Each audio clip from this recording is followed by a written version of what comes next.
We are here for day 25 in the Karen Reed trial. And tonight, I'm excited because we got some big names on the stand. Former Canton Police Officer Kelly Dever, now with Boston PD, is back for now her testimony. Now, she was in the dispatch room the night John O'Keefe was found. And yes, she's been interviewed by the feds. And we're also going to hear from Trooper Proctor, let's say this right, former Trooper Proctor, Jonathan Diamandis. If I butchered his last name, my apologies. Now, he was a really close friend of Trooper Proctor, and I believe there were 9 of them on this text chain. And so that connection can raise some eyebrows. And let's not forget Dr. Marie Russell, the defense's dog bite expert, who is expected to break down the injuries and what they really might mean. Now, I want to clarify for tonight, trigger warning, they are going to be showing John O'Keefe's arm.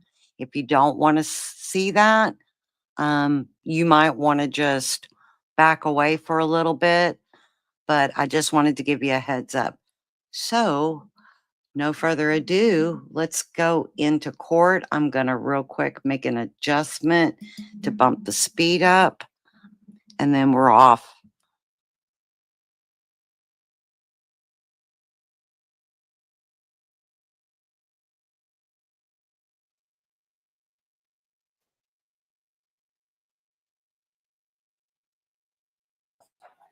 Everyone said yes or nodded affirmatively. Were you also able to follow the instructions and refrain from doing any independent research or investigation into this case? Everyone said yes or nodded affirmatively.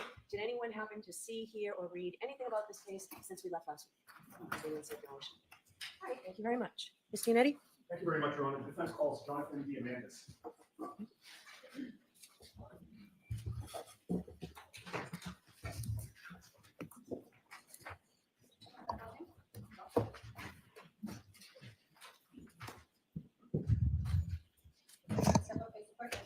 You solemnly swear the evidence you give to the court and jury in the case now hearing to the truth, the whole truth, and nothing but the truth, so help you God. I do. Thank you. Good morning. Morning. May I proceed, Your Honor? Yes. Good morning, sir. Would you please state your name and spell your last name? Jonathan Diamandis, Diamandis. Sir, do you know former Trooper Michael Proctor? I do. How do you know him? We've been friends since middle school, approximately 30 years. And in what town? Canton, Massachusetts. Did you graduate high school with Michael Proctor? I did. When was that? 2000.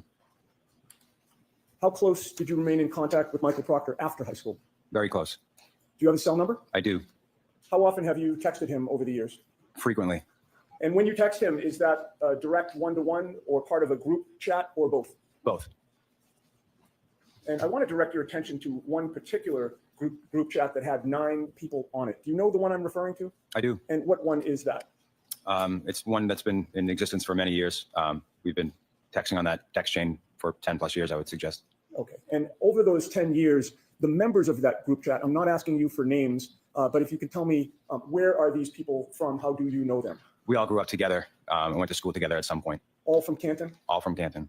And with regard to the 9 people on that group chat, you're one of them? Correct. And whether or not Michael Proctor is on that group chat with the rest of your high school friends as well? He is, yes. May I have the exhibit that was marked for identification, please? I apologize, I don't recall the triple letter. Would have been the last one from Friday.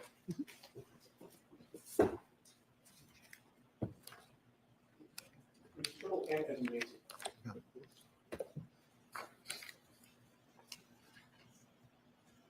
And Your Honor, may I approach the witness for the purpose of handling this?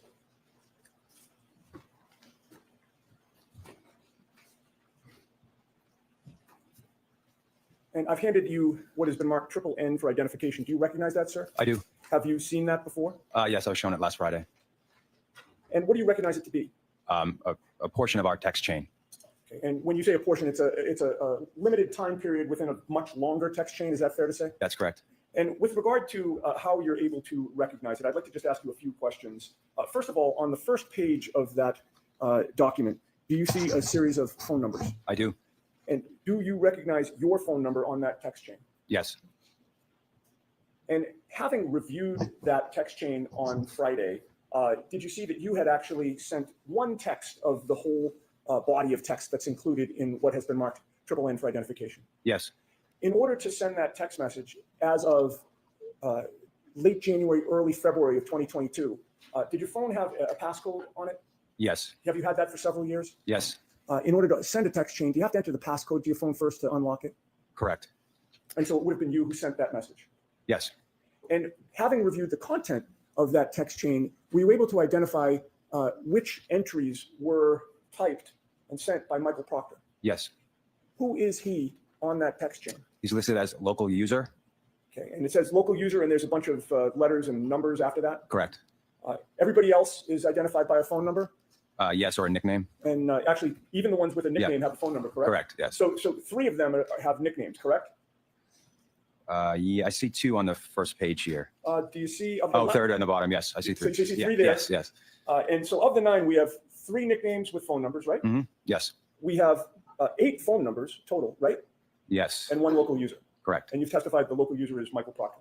Correct. And having known Michael Proctor for as long as you have, does he have any nicknames? He does. And what are his nicknames? Chip and Bear. Chip, CHIP, Yes. and Bear, BEAR. Correct. And having reviewed that text chain, is that a true and accurate document documenting the texts that were sent in that chain for the time period that is listed on N for identification? Yes. Your Honor, I would offer that subject to our discussions outside the presence of the jury. Okay. May I take it back from the witness? Yes. Exhibit 209. Thank you.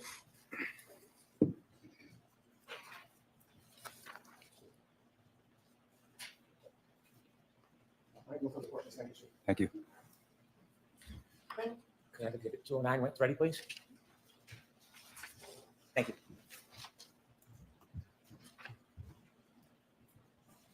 Good morning, sir. Good morning. Have we met before? On Friday, I saw you. We didn't meet. You had been friends with Mr. Proctor for about 30 years. Yes, Are you still friends with him? I am. Are you still close with him? I am.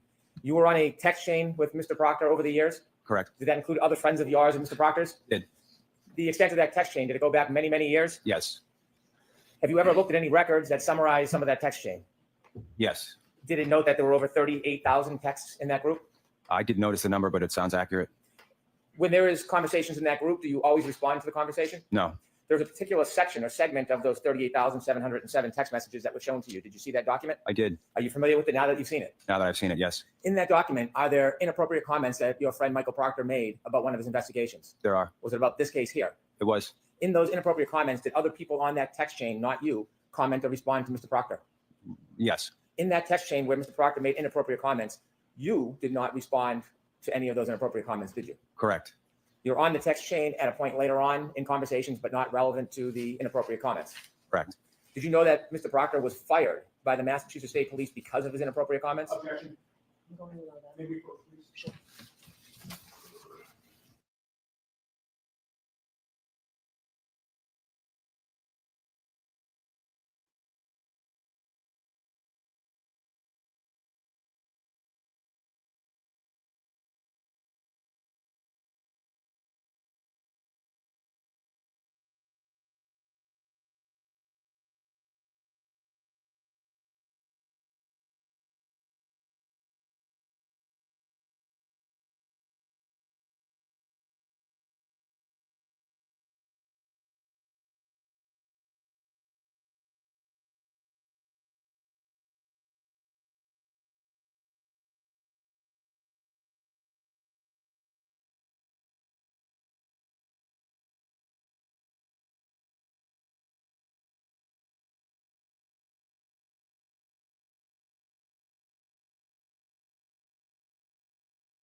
Last question and answer.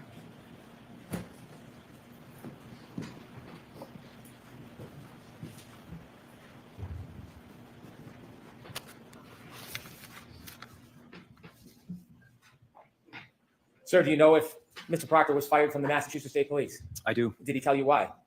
It was in connection to this case. I believe it was based on his text messages that were sent to us. Based on these comments that are in exhibit? Correct.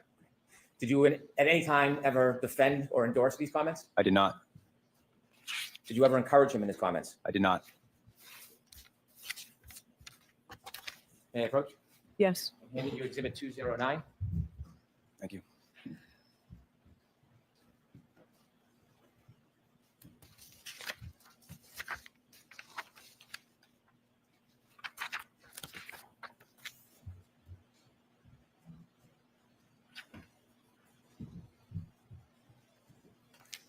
On the first page, ending in the numbers 27, there's a full number, but I'll just use the last two numbers. Bottom right, 27. Is there a number of redacted phone numbers? I'm sorry. On the first page on the bottom of the page? If you look to the bottom right of the page, there's a number on it. Oh, yes. And then it's blacked out next to it. Yes. Yes. The last two numbers, is it 27? Yes, it is. When you look at that first page, does it have a number of redacted phone numbers of different people? I don't see anything redacted. The top box, are there numbers? There are Phone numbers, yes. Are they partially blacked out? No, the display names, it just lists phone numbers. Okay. Are those numbers you recognize as the group of friends, including Michael Proctor? They are. As you read down that first box and go down to number of messages, do you see that? Oh, yes. Is it 38,707? Yes. Is that for a time period between October 18, 2021 and August 31st, 2022? Yes. I'd like you to look at the third text message that begins with Chip. Without saying who it is, do you recognize that as one of the people in the group? I do. And what did the person write? Chip, name of that BPD cop. And at the time this conversation was happening, were you part of this immediate conversation? I was not. Turn the page. Bottom right number is ending in 28. Do you see that page? Yes. Instead of a name, there's a local user with an ID. Is that Mr. Proctor's? Yes, it is. And does he respond to Chip, name of that BPD cop? He does. What does he say? John O'Keefe. What is the next question from somebody in the group? How old? And what does Mr. Proctor respond? He took custody of his sister's kids. The next one. She died of cancer and the father overdosed on her grave. And then one of the group sends a message. What do they say? Oh man, that's rough. And what's Mr. Proctor's response? Mid-40s. Does somebody in the group then post a Facebook posting? Yes. Do you know what that's about? I do not. You can turn the page ending bottom right 29. Yes. Somebody in the group ask another question. Yes. What do they say? What's that? Don't have the book anymore. If you could just speak up just a little so it's hard to hear with the fan on, not your Sure. phone. What's that? Don't have the book anymore. How does Mr. Proctor respond? This one is a nightmare. Forget about the kids. That's awful. And then I'd like you to go down to Mr. Proctor's next comment. But all the powers that be want answer ASAP. What does one of the group respond with? Gotcha. Mr. Proctor, Couldn't open it either. do you know what he was talking about when he said he couldn't open it? I'm guessing the Facebook link. I'd like you to turn forward to bottom right 3-1. Do you see what that is? Yes, I do. What is it? John O'Keefe's Facebook page. What does it tell us about John O'Keefe? He went to Braintree High School, studied criminal justice at Northeastern, joined Facebook in 2008. Turn the page, please. The first line from Bird, and I'll note this is January 29, 2022 at 10:56:39 p.m. Did I read that accurately? Yes. And what does the person say? I'm sure the owner of the house will receive some shit. And could you read Mr. Proctor's two responses? Nope. Homeowner is a Boston cop too. If you could turn to the next page, ending on 33. This is January 29, 2022 at 10:57:21 p.m. Could you read Mr. Proctor's two comments? She waffled him. I looked at his body at the hospital. And one of the group asks a question. She waffled him in quotation marks. And how does he respond? He was banged up. Somebody in the group asks another question. What do they ask? I thought he was drunk. Did he get beat up? And Mr. Proctor's response? Nope. Turn to the next page, ending in 34. This is at around 10:58:06 p.m., running through 10:59 p.m. Another question from the group. What did they ask? So the owner of the house was a woman cop that beat him. And Mr. Proctor's two responses? That's what I initially thought after talking to Canton paramedic. Then I saw the guy. One of the group asks further down, what does...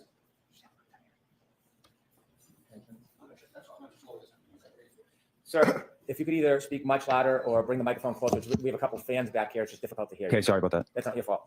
If we can keep our voice up. So one of the group asks, what does, quote, she waffle him, quote, end quote, mean? And then asks, what's the story? Does Mr. Proctor return? He does. What does he say? She hit him with her car. Turn to the next page, please, ending in 3-5. And these texts are from 10:59:13 p.m. to 11:08 p.m. The person by the name of Bird asks a question. What does he ask? Or what does he say? Okay, that's fucked up. How does Mr. Proctor respond? Intentional or not? And somebody in the group again. Gotcha. He was frozen in the driveway and she didn't see him. Mr. Proctor's 2 responses. That's another animal we won't be able to prove. And the next one. They arrived at the house together, got into an argument. She was driving and left. What does the friend say? What's the name of the Canton cop living in Canton? The other one involved. What does Mr. Proctor say? Biffed him. Turn to the next page, ending in 3-6. These run from January 29, 2022, 11 p.m. and 11 seconds to January 29, 2022, 11 p.m., 39 seconds. The first comment by somebody in the group. The BPD have any jurisdiction here because it was their own? And then if you could look where there's a comment from Whitey at 11 p.m., 27 seconds. Liz has got the blueprint. Liz has got the blueprint. Do you know who Liz is? No. Okay. And what's the next comment by Mr. Proctor? Not cat. It's the total opposite. They have to rescue themselves. What it's Recuse themselves, Thank excuse you. me. Recuse themselves. Yes. And then a comment by somebody in the group. Laughed at. Liz has got the blueprint. On the next page, Mr. Proctor's comment. Same with Canton. At January 29, 2022, 11:02 p.m. and 15 seconds, there's a comment from one person in the group, number ending in 5051. Could you read that? But I assume you guys are out to make it cut and dry since it involves cops. Next comment by Bird, Something stinks. and the comment by Mr. Proctor. Yeah, but there will be some serious charges brought on the girl. And the beginning of the next sentence is gotta be. And finally, the last comment on that page, She hot at least. not the question mark. Yes. Turn the page, please. Ending in 3-8. These messages begin at 11:05:57 p.m., run through 11:06:39 p.m. on January 29, 2022. Does it begin with comments from Mr. Proctor? It does. Could you read all of them, please? These are not my words. I'm not really comfortable reading these. Do I have to say these words out loud? So I'm going to see you at sidebar.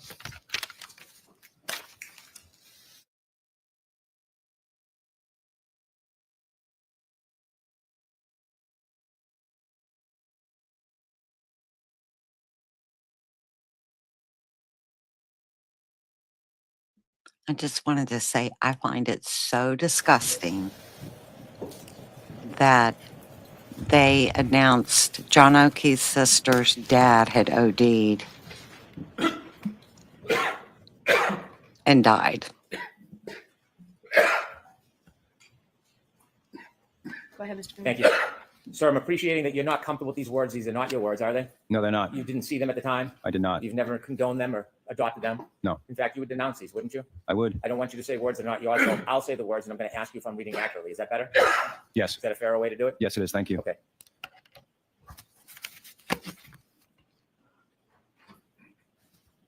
On January 29, 2022, 11 p.m., 5 minutes, 57 seconds. And this page ends at 11 p.m., 6 minutes, 39 seconds on January 29, 2022, ending in numbers 3-8. Did I read that correctly? Yes. Mr. Proctor says, from all accounts, he didn't do a thing wrong. She's a whack job, and then uses the C word to describe. Is that accurate? That's accurate.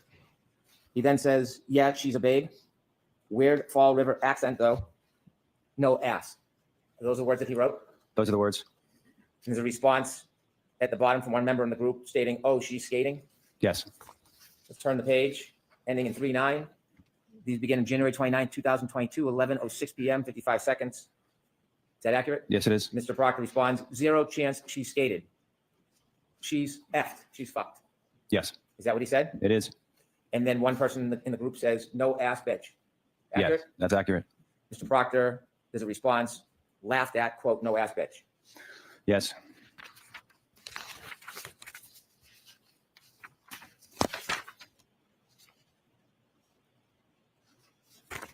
You could turn to a page that ends in 4-3.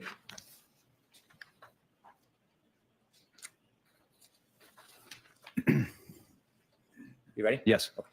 Somebody in the group says, "Is that chick a smoke?" And then the same person follows up with a question mark. Accurate? Accurate. Mr. Proctor responds, EH. Yes. Nutbag, as my chief would say. Yes. She's got a leaky balloon knot. Yes. Leaks poo. Yes. Are those the words of Mr. Proctor? They are. Did I read those accurately? You did. And then a person in the group says, "What are you guzzling on?" And this is on, well, let me take a step back to be more clear. The comments I just read, those weren't on January 29th. Those were on February 2nd, 2022. Correct. And the time is 12:50 p.m.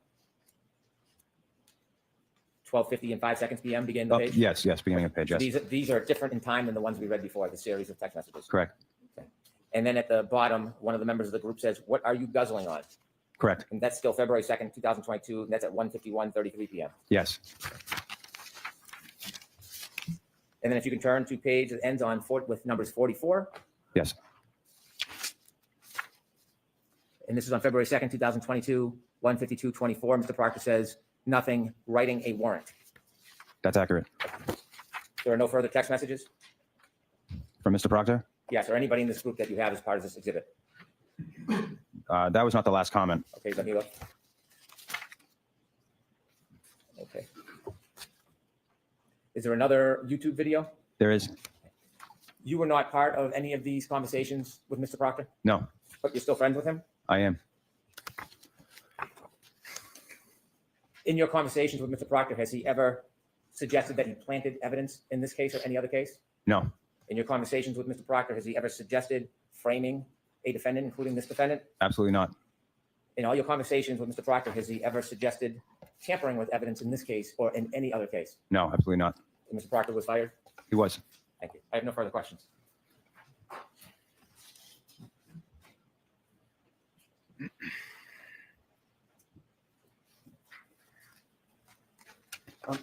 Sir, at the time Michael Proctor was revealing this information on this high school group chat, was this information public?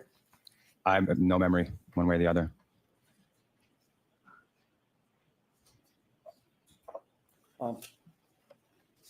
At the time Michael Proctor was texting these messages to you and your other high school friends, were Ms. Reed's medical conditions public? Did you know anything about Ms. Reed's medical conditions? I didn't know anything about this case at all.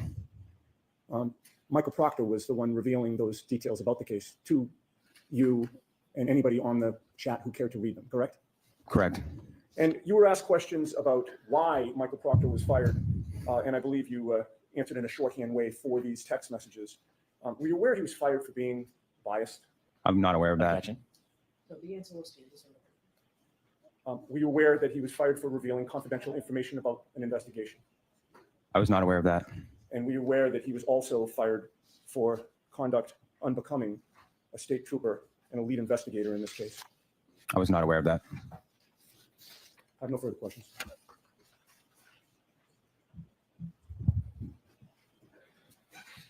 You're not aware that he was fired for conduct unbecoming because of these text messages? My understanding was it was due to the text messages. I don't know the other details of the situation. Do you know he was not fired for any accusations of planting or tampering with evidence? I do not know that. Do you know that he was not fired for doing anything to compromise the integrity of the evidence in this investigation? I do not know that. All right. So, sir, I'm going to let you step down. And then, folks, I have an instruction for you that I should have read at the time that text messages came in. You can leave them right with Madam Court Reporter. Thank you. And you're all set. Thank you.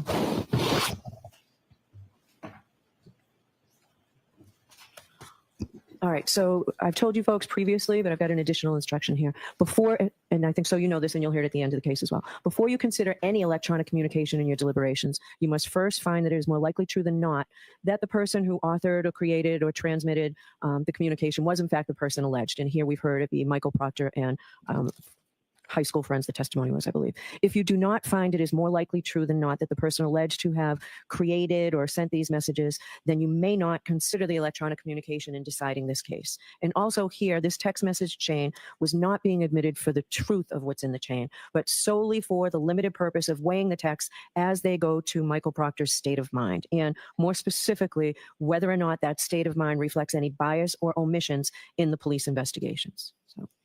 All right. Is there another witness this morning? Okay. Yes. Officer Kelly Dever, could you join us, please? Okay.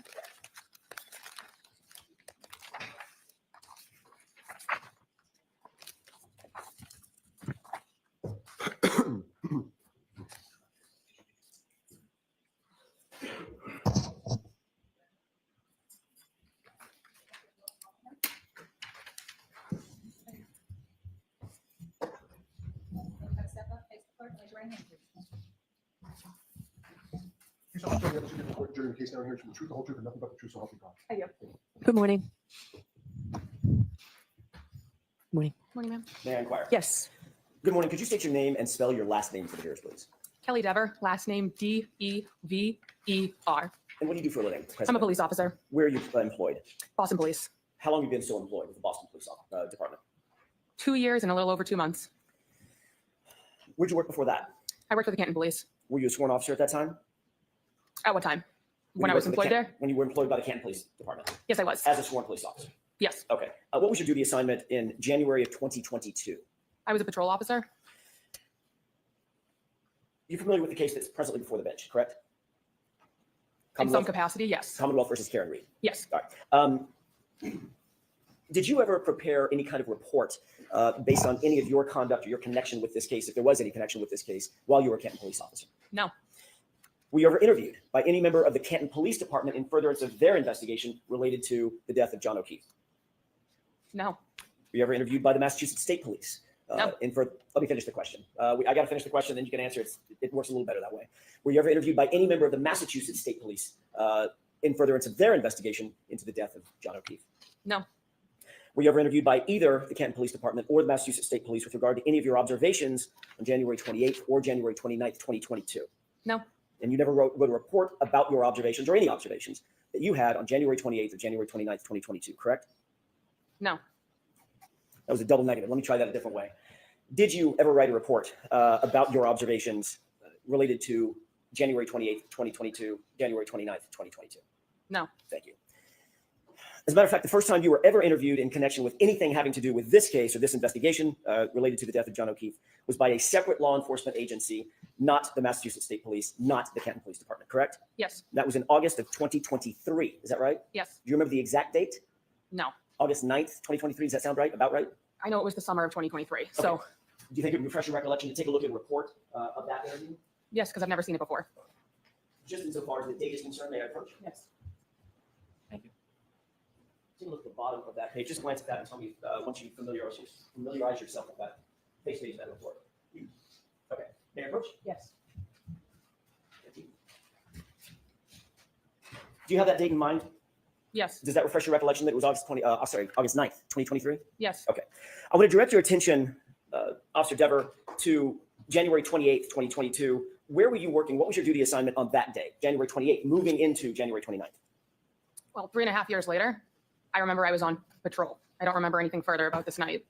Did you work overnight, like a late shift going into the morning of January 29th? That was my assigned shift. So yes. Okay. Who else was working with you on that particular day, if you recall? Sergeant Good,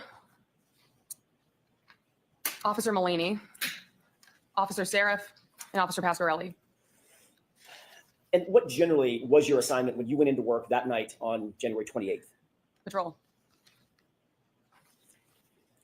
At some point, either that evening or the early morning hours of January 29th, did you note that a call came in related to a person found in the snow, unresponsive in the snow? Yes. Tell me about that, the nature of the call, and where were you? I was in my cruiser. A call came in that said person in a snowbank, something along those lines. Immediately followed by that transmission, my sergeant requested that I come to take over dispatch. Is that Sergeant Good? Yes. Okay. Did you, in fact, respond back to Canton PD to take over dispatch? Yes. So I was already in the parking lot of the Canton Police while this took place. So I was already at the station. Did you know whether or not Sergeant Good and or any of the others responded to the location while you stayed back to handle dispatch at the police department? Yes, that's why I went inside so he could respond. Were you aware that Sergeant Good, did you have any knowledge at that time that Sergeant Good was familiar with or knew who Brian Albert was? Objection. Sustained. Did you know who Brian Albert was at No. that time? No. Do you now? At least Because of familiar this with the case, name? yes. I spoke over you. I'm so sorry. Based on this case, are you familiar with the name? The name, yes. Did you know Kevin Albert? No. Oh, the detective Kevin Albert. Yes, I did. Correct. How did you know Kevin Albert? He was a detective for the Canton Police. Were you aware of his relationship to Brian Albert at that time? No. Are you now aware of his relationship with Brian Albert? Yes, from the media. And what is that relationship as you know it? Sustained. Did you know Brian Higgins at that time? Yes, in passing. I'm not asking if you were social friends, asking if you knew who he was. Yes. How'd you know who Brian Higgins was? He had an office in the Canton Police. Is he a sworn police officer? Not for us. Is he a sworn federal agent? Yes. Worked for ATF? Yes. Okay. how long had you known and been familiar with Brian Higgins? Say, for instance, by sight, to be able to recognize who he was. Sometime during 2020 is when I was probably first familiarized with him, because that's when I was employed with the Canton Police Department first. Okay. Pass him in the hallways, hi, bye, things like that. Yes. Sustained as to form, Mr. Jackson. Understood. Did you know him by sight? Yes. Could you recognize him if you saw him? 2.5 years later, no, but at the time, yes. I'm not asking you about right now. I'm asking you back in January 2022. Could you recognize him by sight? Yes. Did you know who Kenneth Berkowitz was? Yes. Who is Kenneth Berkowitz? He was the chief of the Canton Police. Obviously very familiar with him. Who's your boss, correct? Yes. When Sergeant Good instructed you to take over dispatch, explain what that meant. It meant I walked inside and I sat down in a dispatch room. Describe the dispatch room. What did that array look like? There was chairs and computers. Monitors? Yes. Does the dispatch area also have monitors of internal security camera footage? I know there was camera screens, but I don't know if they were on TVs or computers or where in dispatch they were. I don't recollect where they were or how they would be accessed. They were in the room somewhere. I can't be more specific. I don't remember. But you do recall seeing that there were monitors that were showing different views of internal security camera footage of Canton PD, correct? The specifics, no. Were there? Yes. I don't know what you mean by specifics. I'm asking you, were there monitors that you could look at that showed security camera footage from inside Canton PD, different areas, hallways, corridors, offices, the Sally Port, for instance? So 2.5 years since You keep saying 2.5 years later. So let her finish her answer and then ask the question. Sure. It's been years since I've been in that room. They were somewhere in the room. Where cameras were in the Canton Police Department, I don't recall. The media's provided me information since this case took place, and I can't speak on what's my recollection and what's been media provided. There are cameras. I don't know where on my memory where they are. So has the media informed you that there were internal security monitors at the dispatch location? So the objection is sustained. Next question. What do you recall from the dispatch room, as you put it? What do you recall being there in terms of monitors? I remember there was a computer screen that had information about current calls, and then there was a 911 screen next to that. Those are the two computers that I would have been positioned in front of during this time.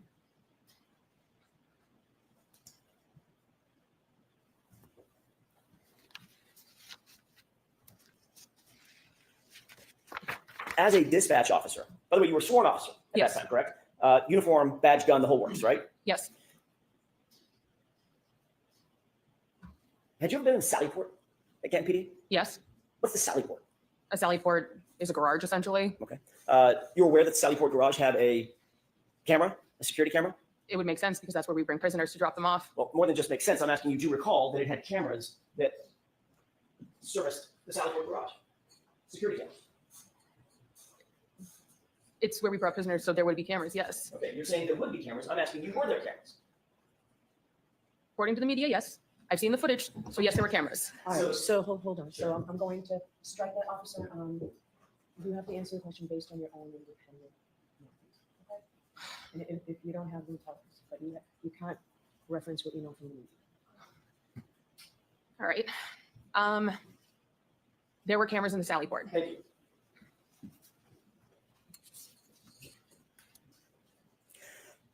Ms. Dever, do you want to be here today? I have no relation to this case, I so didn't ask you that. I asked you if you want to be here today. Objection, this isn't direct. So it's your witness. I understand. She can, no comments, just questions, not I understand that. Do you want to be here today now? I'm put on the stand in a murder trial. I don't know why I'm here. I have no connection to this case. You have no idea why you're here? You've never talked to me. Nobody on the fence seems to talk to me since prior to the first trial. So I don't have any idea why I'm here. No clue whatsoever, as you sit here, why you might have been called to the stand. No. Are you uncomfortable testifying? No, it's part of my job. You're a professional police officer, correct? Correct. That means you're a professional witness to a certain degree, correct? In the crimes that I've gone on the stand before, yes, I have been. And you understand the oath. Yes, I do. What is that oath? The oath is to tell the truth. The whole truth and nothing but the truth, correct? Objection, Sustained. I'll refer it. Is there more to that oath? Can you raise your right hand? Does it, what is? I'm objecting. So when you see it's act like just. Sure.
May I inquire? Yes. Thank you.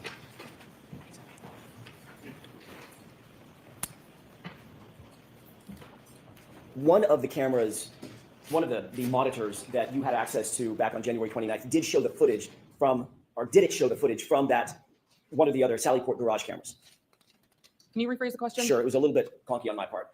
Did one of the monitors that you looked at, that you had access to at the dispatch area, did it show the video footage or the video feed from the Sallyport garage?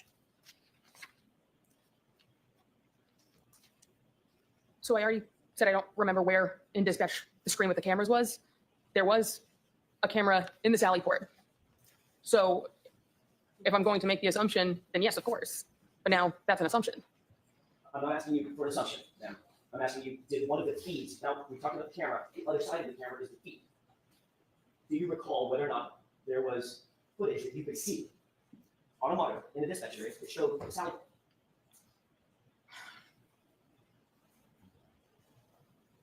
I'm going to go with yes. Okay. No clarification. How long? So I don't know what that means. So what do you mean you're going to go with yes? Is your answer yes?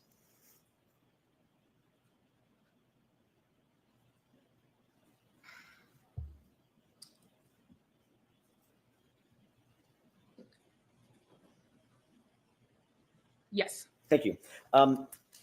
What time about did you take over the dispatch desk that morning? Immediately following when the 911 call came in. Would have been 6-ish in the morning. Does that sound about right? Sometime I would say towards the later of my shift, but it was the middle of winter and dark out. So I don't know if it was 4, 5, 6. Understood. But it was still dark out. Yes. Once you took over the dispatch desk, did you stay there even past your normal shift ending to support the investigation that was ongoing? Not to support the investigation. I was just on overtime. Okay. So you stayed past your normal end time of your shift that day. Yes, on overtime. You stayed into the afternoon, correct? I believe the shift ended at 3:45 p.m. for the Canton Police. But you stayed past your ending shift time, correct? I'm sorry, I'll rephrase it. Did you stay past your ending shift time? For my regular shift, yes, because I was on overtime on the day shift. Did you observe anything unusual that stood out in your mind that occurred, pardon me, in Sallyport while you were on that shift? So we've discussed this previously. I can't make that statement on the stand because I've been provided information released by the defense that it was not a memory, that it was a distorted memory. Therefore, I can't state it because at this point it would be a lie. I cannot make that statement that you're wanting me to make on the stand because I've advised that that would be a lie. Ms. Dever, I've never asked you to make a statement one way or the other on the stand. I'm asking you an open-ended question. Okay, Did so you, prior to let the me ask the first, question. Did you observe something in the Sallyport garage on January 29th, 2022 that you found unusual, that stuck out in your mind? given factual information that makes it so I know I did not, no. So the answer is no. Correct. Do you remember being interviewed on August 9th, 2023? I do. That was by a separate law enforcement agency, correct? Yes. 2 separate law enforcement agents, is that right? Yes. And you were advised during the course of that interview on August 29th of something, correct? Can you rephrase I'm sorry, that? August 9th. So what was I advised of? Can you rephrase that? Sure. Were you advised that lying to those officers would be a crime? So it was a willing conversation. I've spoken with their legal team. Because of the fact I was provided factual information that showed a statement of mine was a false memory, it was not a lie. Therefore, I made it in good faith, and I retracted given information that it could not be accurate. Ms. Dever, did you understand my question? Yes, I did. You threatened to charge me with perjury during our phone call prior to the first trial if I didn't lie on the stand right now. I'm telling you, I did not see anything. Factually, I've been provided evidence by a timeline that it is not correct. Ms. Dever, my question was this. Were you advised that it was a crime to lie to those law enforcement agents? Yes or no? No. They never told you, they never admonished you that it would be a crime to lie to them? Objection. Sustained. As to form, Mr. Jackson. Sure. Did they advise you of anything? Any consequences of lying to them? So we had a willing conversation. Yes or no? I don't recall. Okay, there's your answer. You don't recall if they advised you of anything? No, because it As wasn't. a trained law enforcement agent. Go ahead and ask a question, but both of you only one at a time, okay? As a trained law enforcement officer, are you aware that it's a crime to lie to certain other law enforcement agents? When you have intent to lie, yes. Okay. So you knew that when you spoke to these law enforcement officers, correct? Yes. Did you tell these law enforcement officers that you, in fact, saw Brian Higgins and Chief Berkowitz go into the Sallyport with the Objection. SUV? May I finish my question? You can finish this question. Go ahead. Did you tell those law enforcement agents on August 9th, 2023, that you saw Brian Higgins and Chief Berkowitz go into the Sallyport together and alone with the SUV for a wildly long time? That was my recollection at the time. So you did say that. At the time, that is what I recollected. Okay.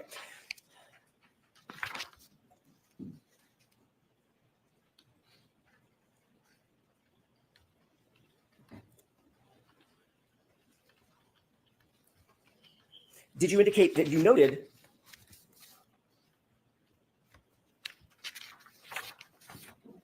let me have just a moment, Your Honor. Sure.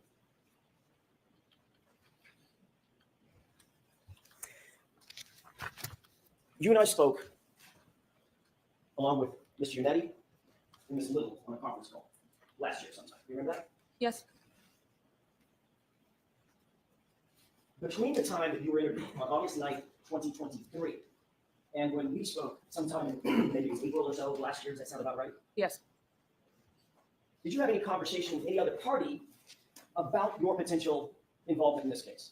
no, Did you have a conversation with anybody in the commissioner's office at Boston Police Department? not about anything malicious. I didn't use the word malicious. Why do you say malicious? I had a conversation, but it was my department saying, regardless of what I need to say on the stand, they support me. You were asked to go to the commissioner's office, correct? Yes, How long had you been on the Boston Police Department at the time that you were invited to go up to the Commissioner Michael Proctor's office? it had to have been before the first trial. So, and I know it was when the agency released information to outside people. That's not my question. Okay, so I don't recall. Okay. You don't recall how long you had been on the force, generally, at the time that you were called up to the Commissioner's office, on the Boston Police Department? No. Was it 5 years, 2 years, 2 months? Give me a ballpark. So I've been on the department for 2 years and 2 months. I would say somewhere in the range of a year. Okay. Did you find it unusual for would you call yourself a rookie back then?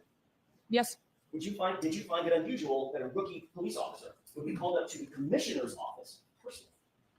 To discuss a matter? it was a reflection of how good of a leader he is. It was not anything that I found unusual, given the fact he is someone who wanted to show support for his officer. So I'm guessing all of your training class or all of your entry classes at Boston PD, they've all gone up to the commissioner's office as well? I don't know anyone else who's been in this particular circumstance. Do you know anybody else who's been called up to the commissioner's office at your level at Boston Police Department? Objection. Sustained. Do you know of any of your colleagues with your level of experience that have been called up to the commissioner's office for a specific instance? Objection. That's sustained. Now, when you went up to the commissioner's office, did you respond to his indication that he wanted to see you up in his office? It wasn't a direct line of contact from him. Okay. Did you respond? Did you ultimately go? That's what I mean by respond. Did you go to his office? He's my boss, so yes. Okay. And who else was in that office? Me, And him, the two of us. General counsel of the Boston Police Department? No, it's just me and him. During the conversation we had last year, did you say that general legal counsel for the Boston Police Department was also there? Objection. Not during that Sustained. conversation. Objection. Next question. Sure. Was there another time that you went to the commissioner's office where general legal counsel was there? No. You ever met general legal counsel for the Boston Police Department? Yes, Was it in the commissioner's office? no, When was it? during my conversation with the agents. You took a lawyer with you to talk to this other law enforcement agency? I'm going to see you at sidebar on this.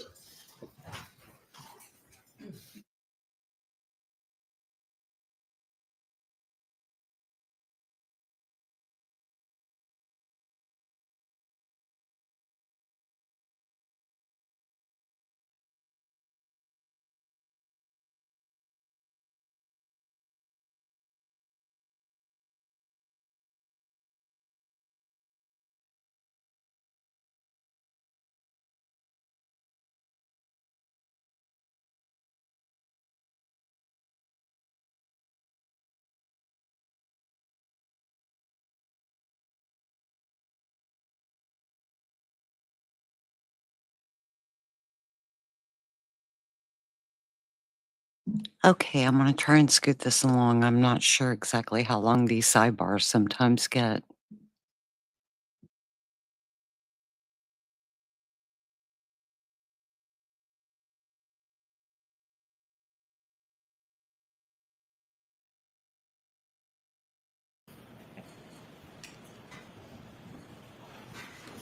May I continue, Your Honor?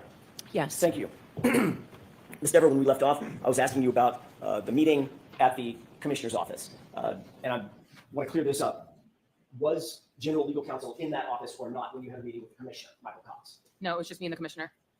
At some point, did the commissioner say to you that Boston Police Department, insofar as your connection to this case is concerned, Boston Police Department fully supports you? Yes, Did he also say, do the right thing?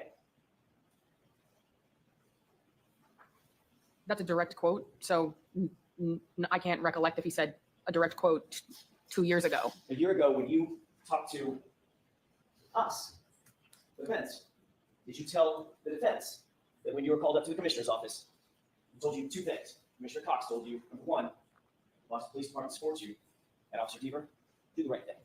So he said my name correctly. He said Dever. And That's my mistake. Now, let's see, like, you want me to repeat the question? So, Mr. Jackson, let's go ahead and answer, please. yes, and he said nothing with the intent of guiding me one way or the What other. his intent was, madam. I asked you what he said to you. What were his words to you? That he supports me. And Just wanted me to tell the truth up here. his words were, do the right thing, right? I don't recall.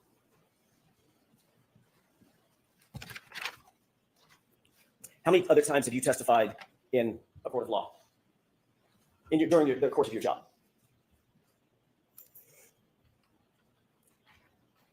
2 dozen, 3 dozen.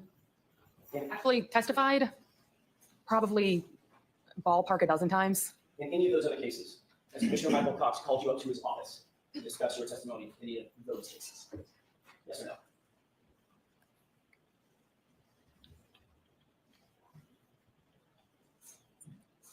That's not a yes or a no answer. Well, yes, it actually is, Ms. Dever. So no comments, okay? Just, You understand the question? The question, yes. The implication, The question is, in any of those, no, I'm asking you an open-ended question. In any of those cases, Officer Dever, not including this one, has Commissioner Michael Cox ordered you up to his office to discuss your testimony? No. Thank you.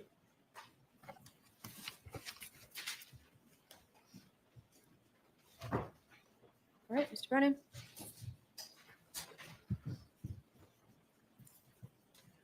Good morning. good morning, sir. My name's Hank Brennan. We have never met before.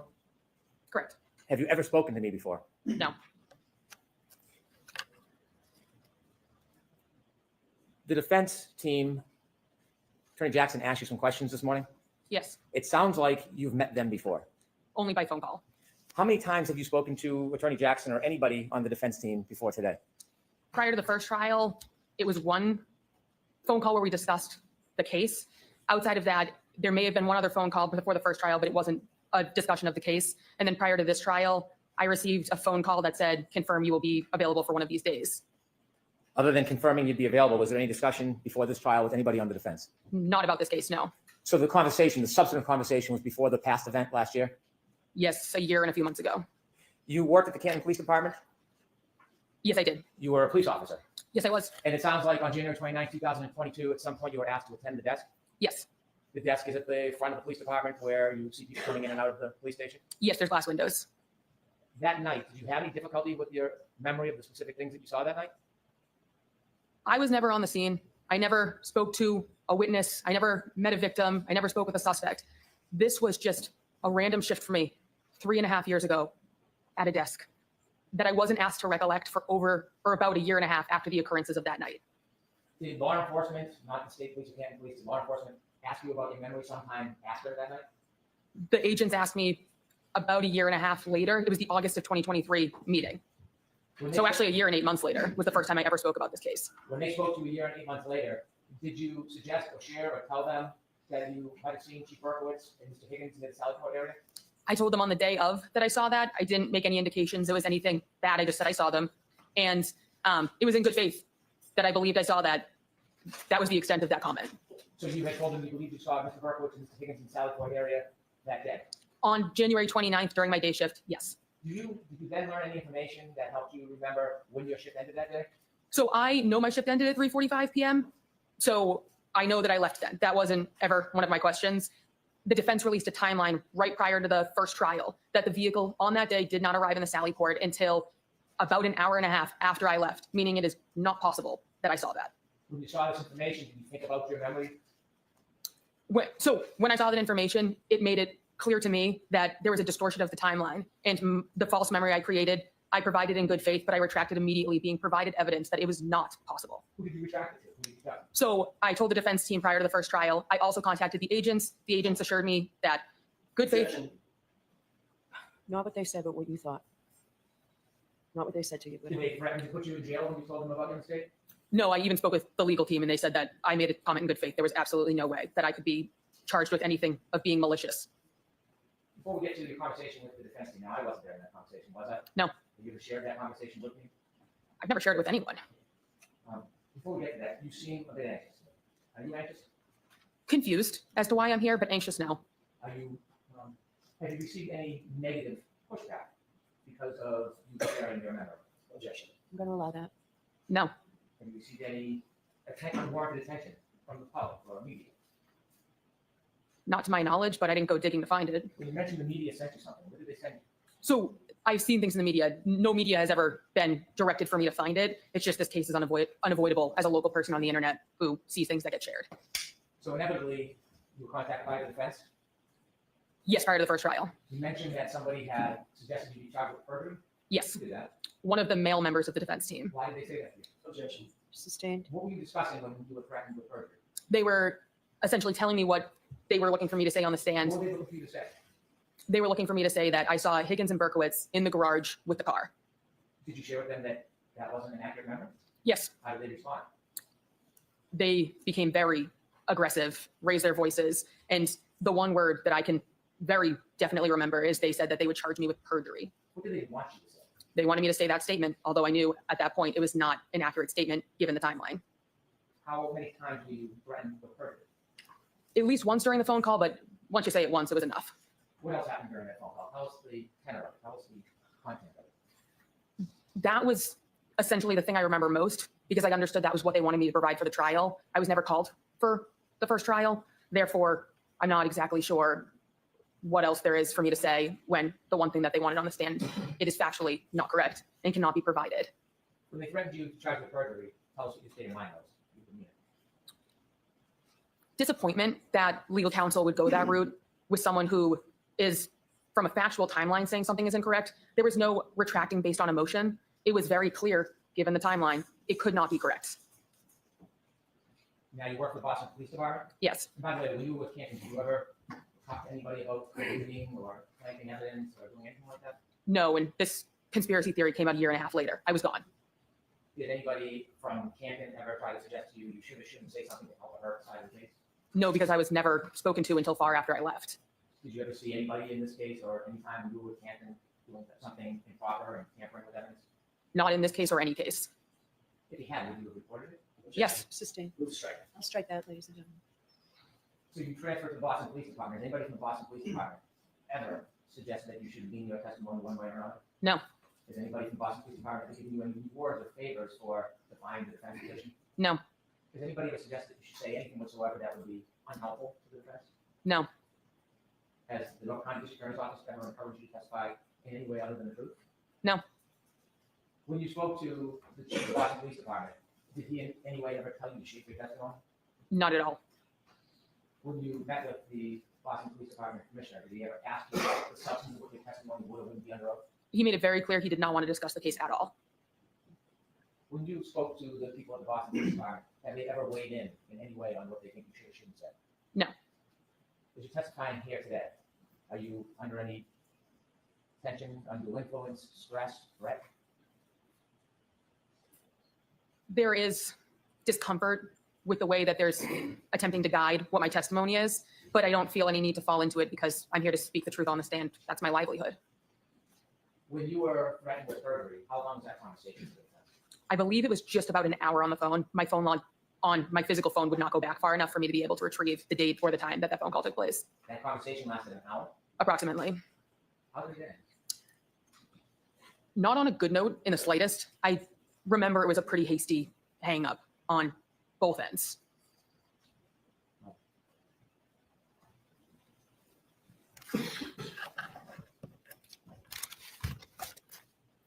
Thank you for your time.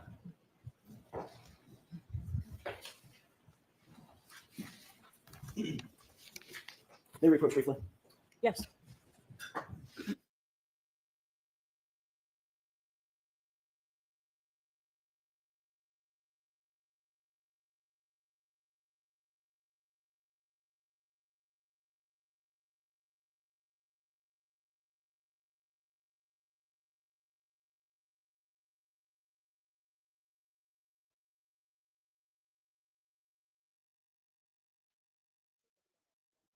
A male voice on that phone call threatened to charge you with perjury. Yes, You're a police officer, correct? yes. Who charges people with crimes? If a crime is committed, there can be a report of it. Who So charges people with crimes?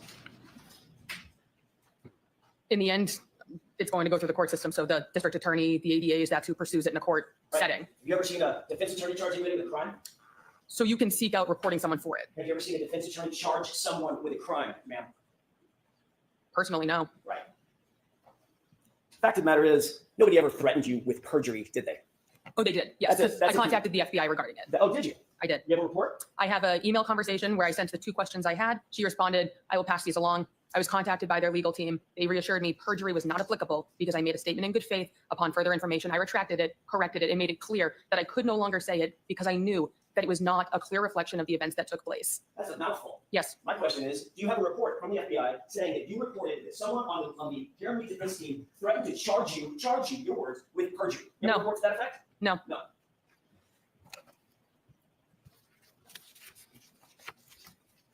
Your job as a police officer is to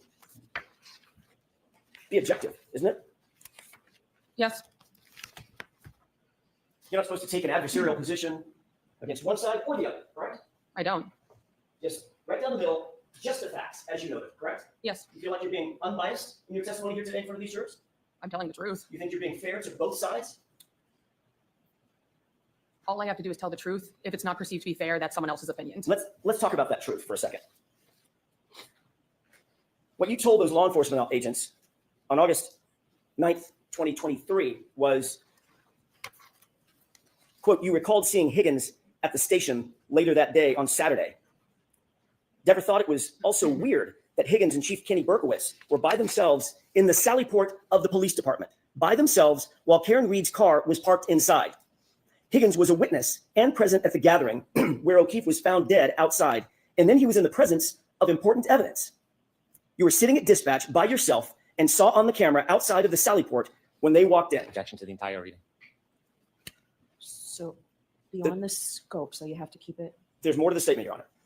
Do you remember making that statement to the officers? My recollection of the time was that. So yes, Okay, great. Did you go on to say, speaking of being truthful, did you go on to say, I'm objecting. All right. So you have to ask differently, but I need to see you for a minute with this and bring that with you, please.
inquire? Yes. Thank you.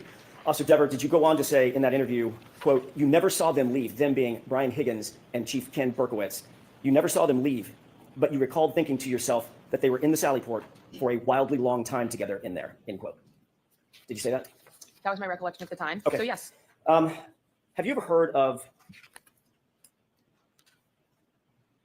by the way, you indicated under questioning by Mr. Brennan that you knew what they wanted from me, meaning the defense, what they wanted from me. You yes, understand that? yes, You remember on that phone call that we read directly from the exact same report that I just read from? Remember that? And I told you the same thing then. That's not a Yes. question. Objection. Sustained. My question is, just answer my question, Officer Deborah. Did we read to you, were you read the exact same thing that I just read to you on that phone call? Like you can't remember my name. I don't remember. I can remember your name, Miss Deborah. Okay, so the answer is I don't remember. No The answer's a little comments. More than that, Judge. I think we all. All right, so no comments, just questions, please. Do you recall us telling you that we were looking for the truth about your Objection. comments? I'm going to allow it. We're looking for the truth. Which I gave you, yes. Did you also say on that phone call something to the effect of, I know you're going to tear me a new one because I'm changing my testimony? Changing, no. But you're trying to do that. Did you say, I know you're going to tear me a new one? What you're trying to do, so yes. Actually, what you said was, you're going to tear me a new asshole, didn't you? I don't recall that, so that's putting words in my mouth. I'm not asking you to put words in your mouth. I'm asking you if you remember saying that during that phone call. Oh, I don't I know you're recall. going to tear me a new asshole. I don't recall. Okay. But you do remember saying something to the effect of, I know you're going to tear me a new one, right? Yes. Okay. Have you ever heard of something called the blue wall of silence? Objection. Sustained. Do you think it's important for police officers to protect one another in the field and out? Objection. Sustained. Have you spoken with anyone, not Mr. Brennan, he's covered that, spoken with anyone from the district attorney's office about your involvement in this case? Ever? No. Never? Unless you're going to provide a person. I've never talked to any of these people. Have you talked to anyone at the DA's office at all in any regard? Not to my recollection. How about indirectly? Not to my knowledge. Are you friends with any people that you're aware of that are connected to this case? Are you personal friends, girlfriends, boyfriends, personal friends with anyone that's connected with this case? Other people who's been on the witness stand, one person, yes. Who's that? Sarah Levinson. How long have you known Sarah? We became friends in middle school. Do you watch any of this trial? Clips in passing, but no, it's 6 hours a day. So I work during the day shift now. So you've seen some of the footage of the goings on in this case, correct? Yes, nothing with her. I did not watch her testimony. Were you aware there was a sequestration order? I don't know what that means, so no. You're a sworn police officer. You don't know what sequestration means? No. In terms of witnesses? No. Not watching the proceedings in order to affect their testimony? No, I wasn't aware. But you did tune in to the case, correct? In small clips, yes. And you did, in fact, on August 9th, 2023, have a fulsome conversation with two sworn police officers about your memory of what you saw, your observations on January 29th, 2022, correct? I don't know if they're police officers necessarily, but yes. Law enforcement agents, how about that? Yes. And that conversation is reflected in this piece of paper that I just read to you, correct? Yes. Thanks. That's all I have. Okay.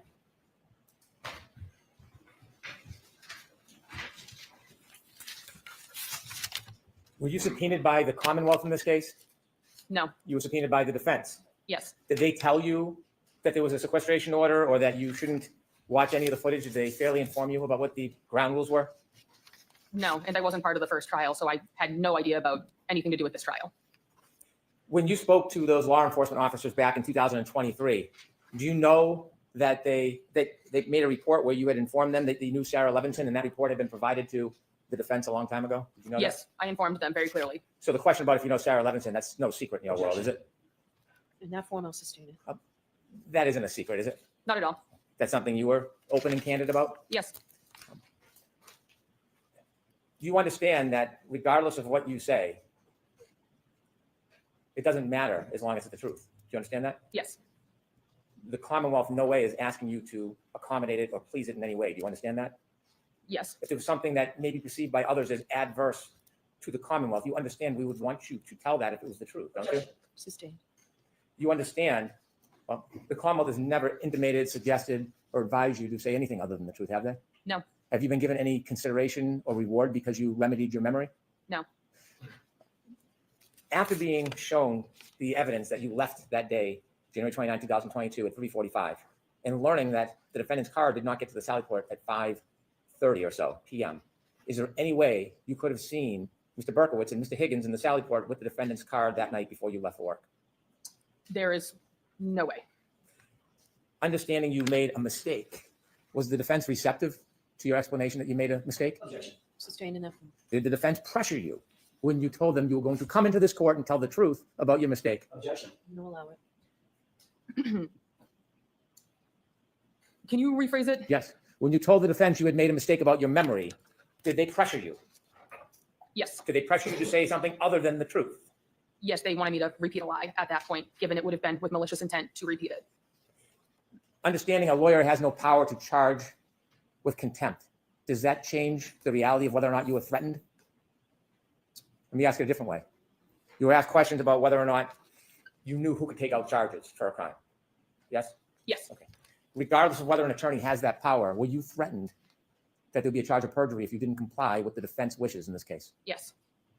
And knowing you were going to come into court, given this experience you had with the defense, is that why you felt like they were going to tear you?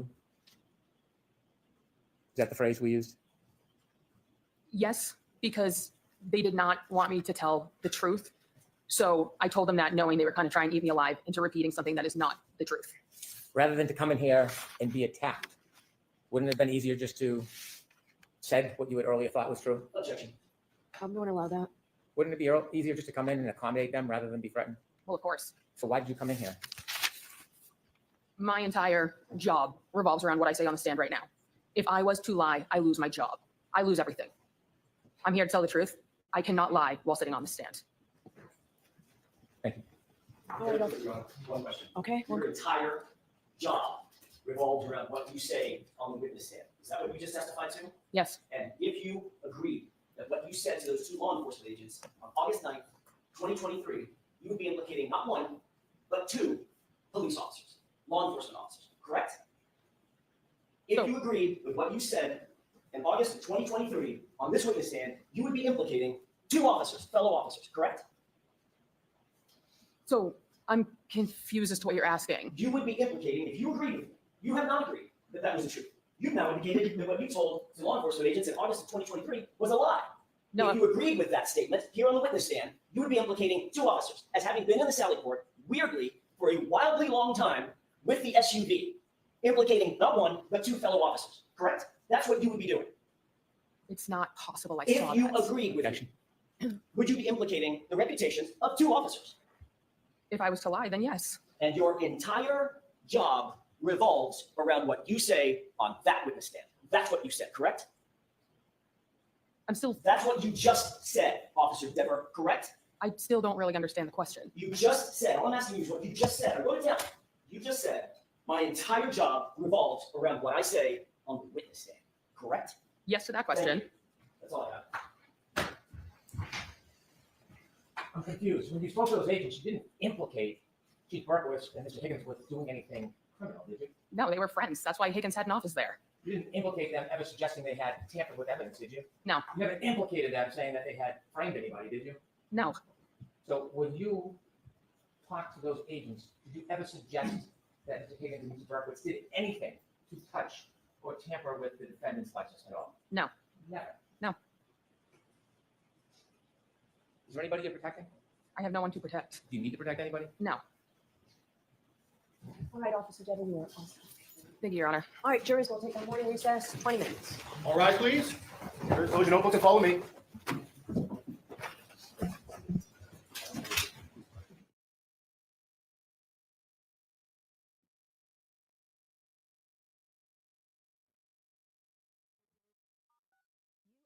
Okay, guys, we're going to skip through lunch and go to the next witness, which will be Dr. Marie Russell.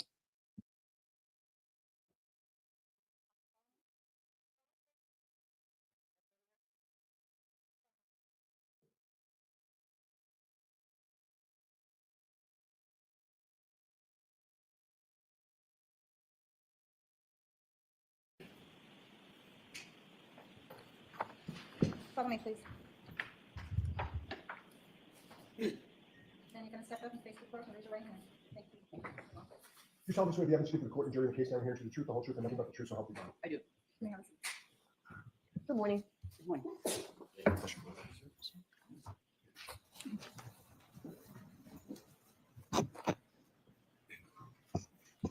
All right, Morning. Mr. Alessi, whenever you're ready. Thank you, Your Honor. Good morning. Good morning. Could you please state your full name and spell your last name and introduce yourself to the jury? Yes, Marie Russell, Russell. Can you summarize your professional background?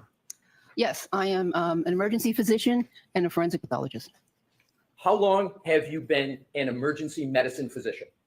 for over 30 years. How long have you been a forensic pathologist? For over 30 years. Do you have a medical license? I do, several. When were you first licensed to practice medicine? In 1988, What medical licenses do you currently hold?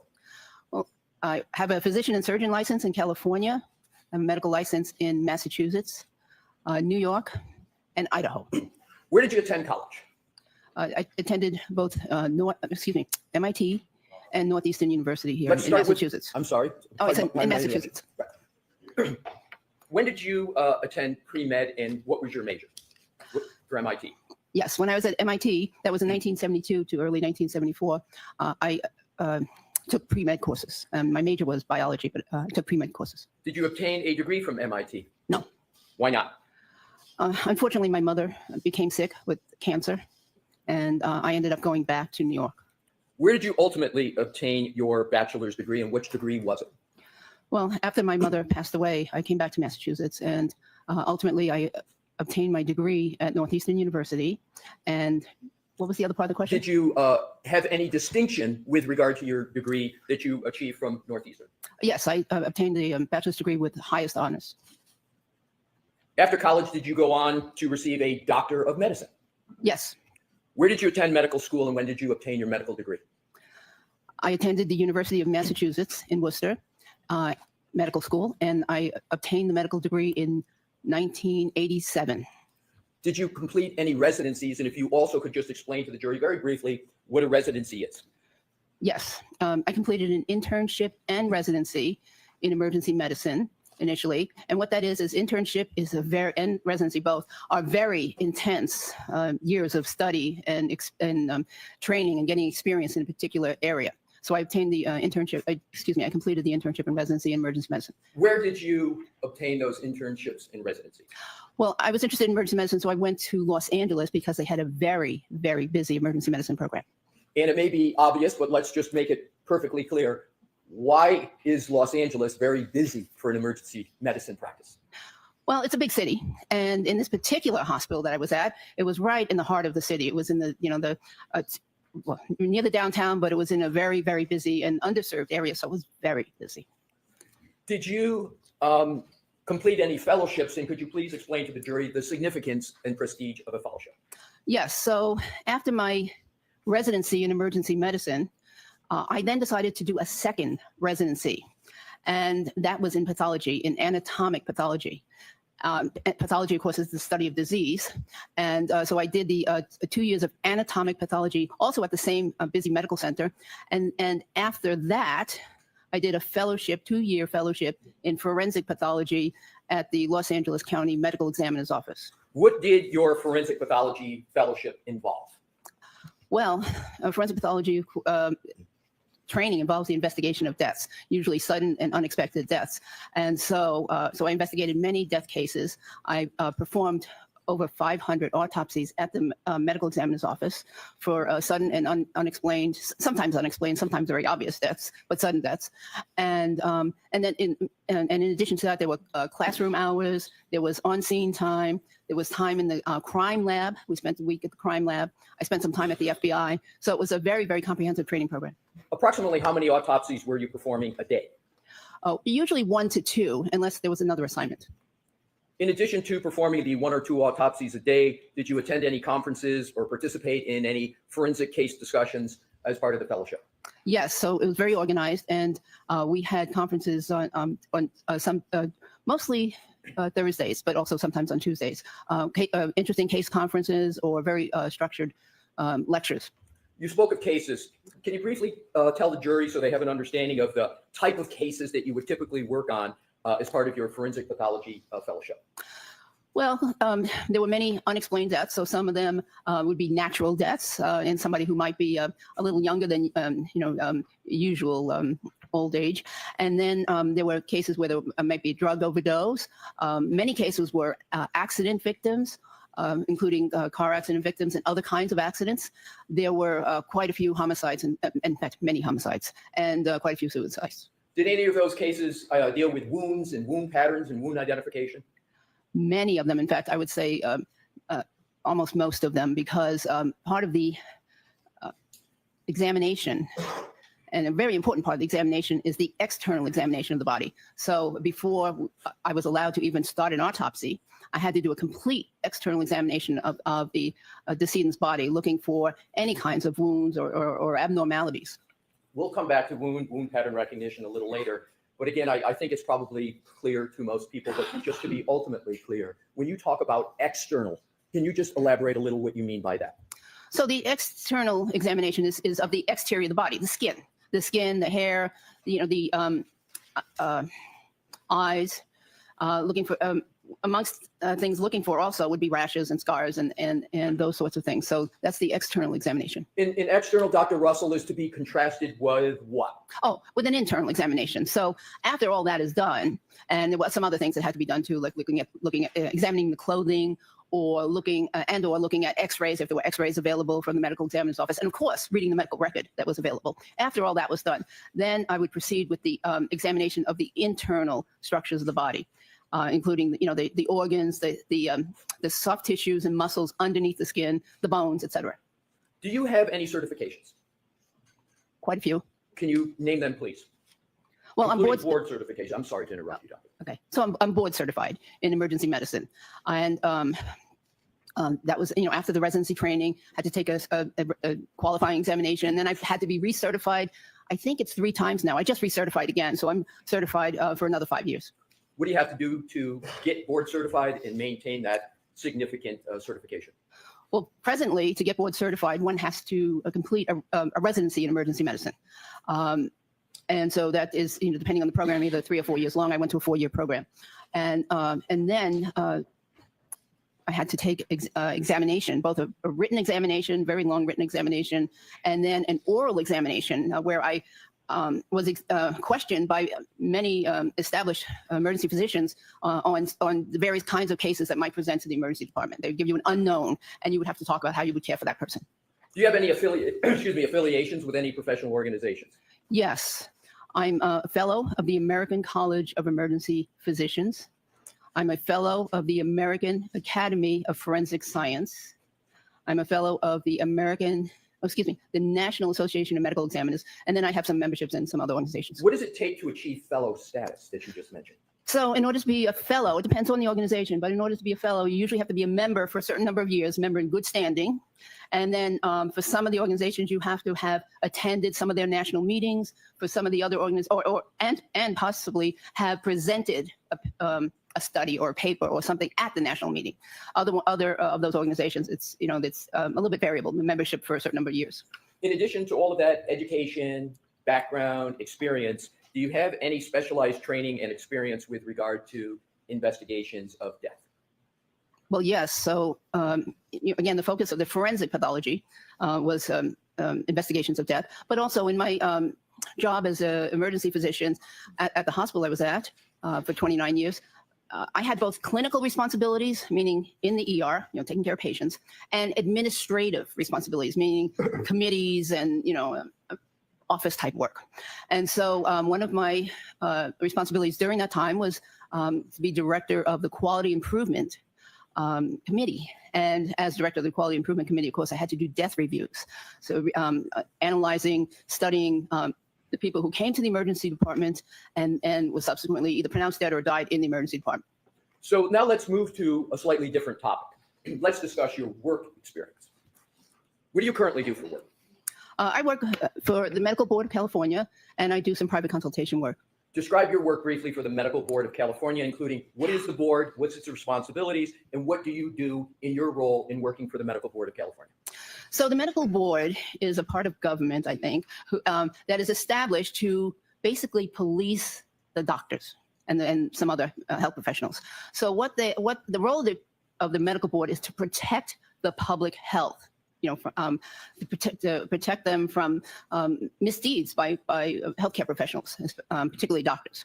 So would you like me to go on? So in terms of the medical board, just a last question with regard to that. What type of knowledge do you have to have with regard to the practice of medicine to be able to assist the board in evaluating whether certain doctors have met the standard of care in a whole host of areas of the practice of medicine? What type of knowledge do you have to have?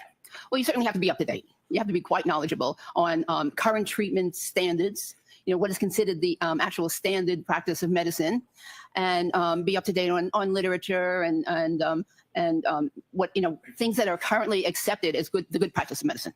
Prior to your current role, where did you work and when?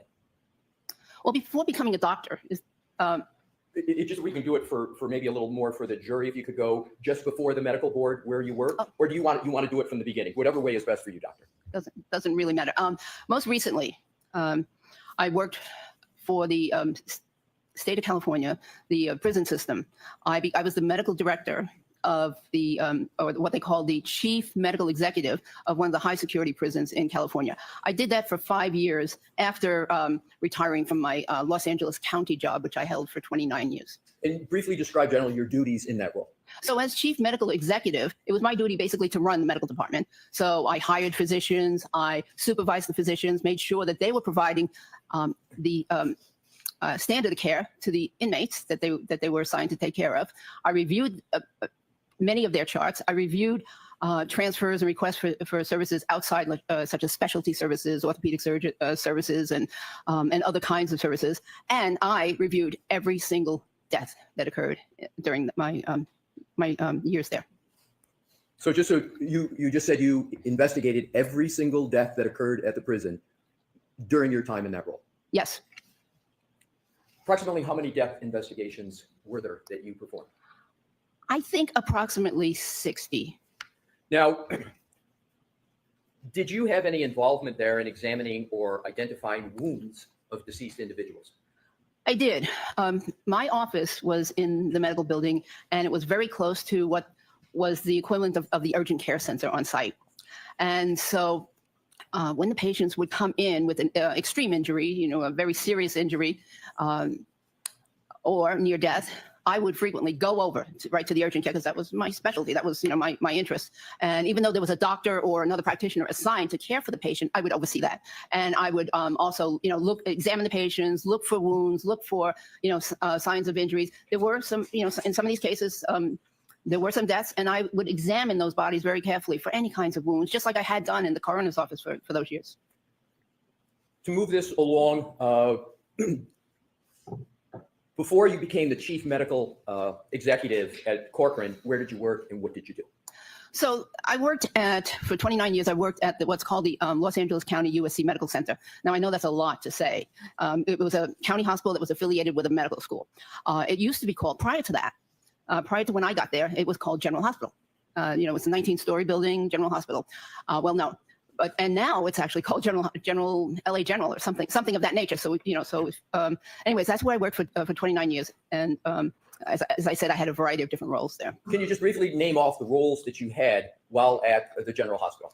So as I mentioned earlier, there was always a clinical component to what I did. I always had shifts in the emergency department where I had to see patients and supervise interns, residents, physician assistants, nurse practitioners. So in addition to seeing my own patients, I would also supervise them as they were seeing their patients. So that was the clinical role. Then there was an administrative role. And my administrative roles ranged from director of what they called life support training, which provided training to the trauma surgeons and the neurosurgeons regarding things such as advanced trauma life support, and also to ER doctors. So director of life support training, director of QA. For many years, I was director of the jail unit, which was a very unique unit at this hospital. For a hospital, it was a very unique unit in that it had three components: a dedicated ER, a dedicated for jail patients or patients in custody, a dedicated clinic for in custody patients, and a dedicated inpatient. So it's three sections dedicated to in custody services. I was medical director of that for a while. In addition to all that, were you also a professor? I was an assistant professor. Assistant professor. And what did you teach? Just a brief summary of what you taught. Well, most of my teaching was clinical, bedside teaching, rather than in lecture halls. I would occasionally give lectures to the residents, the residency group, which was about 50 doctors. And those residents are medical doctors, correct? Yes, they are. Yes, they're medical doctors. So I would occasionally give lectures to them, but a lot of the teaching was actual bedside teaching. switching gears just a little bit and segueing, over your course of your career as an emergency department physician and otherwise, did you treat individuals with animal inflicted injuries? Yes. And did any of those animal inflicted injuries involve dogs? Yes. And generally, is it correct to say that in terms of dogs, there's sort of the canine police dogs, and then there's the civilian dogs with which most people have experience? Yes. Are those two categories that you're familiar with, you're comfortable, as we discussed dogs, to have canine versus civilian? Yes, because the injury patterns are a little different. Okay. So what is the difference between a canine dog on the one hand and a civilian dog on the other? Well, generally, civilian dog bites are rather minor. Generally, puncture wounds, maybe some slight avulsions, like skin defects, slight skin defects, usually not major. Whereas in the canine or trained police dog bites, the wounds I saw, were extensive wounds where there was extensive ripping, tearing, crushing of tissue, and many times even injuries to the muscles and blood vessels underneath. From your experience, do you know why the injuries from a canine dog are as you describe them, as opposed to injuries from a civilian dog? Well, in the LA area at the time, the dogs were taught to bite and hold. So they would, the canine dogs would get a grip on the individual that they were pursuing, and then hold on, even if the individual was trying to pull away. And so there were oftentimes tearing injuries to those, because that's how the dogs were trained at that time. Even with canine dogs, did you ever see injuries from canine dogs on humans that were not a complete bite, that were an incomplete bite? Yes. So if the dog missed on the first attempt at a grab, the teeth might only scratch the surface of the usually extremity, by the way, and so you get what I consider an incomplete dog bite, because it was just scratch marks from the teeth. But the dog would then try a second time and third time.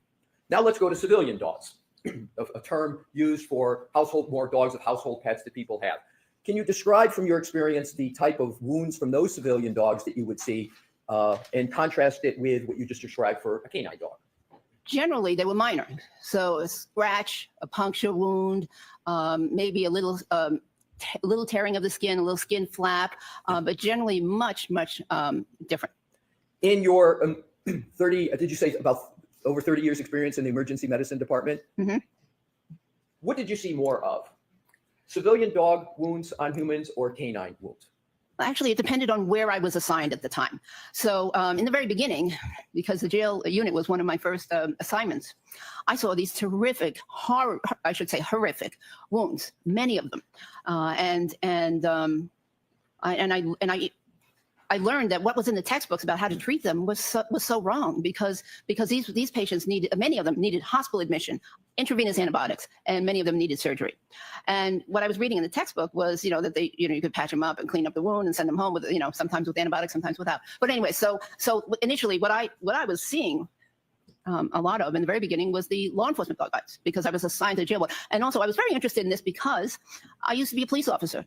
And before going to medical school, I was a full-time police officer here in Massachusetts for 7 years.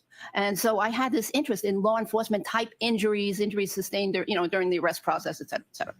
So you had an early interest in, with regard to dog inflicted wounds on humans and a police officer. Where were you a police officer in Massachusetts, and when? In the city of Malden, I was appointed as first woman police officer in 1977 to 1984, full-time.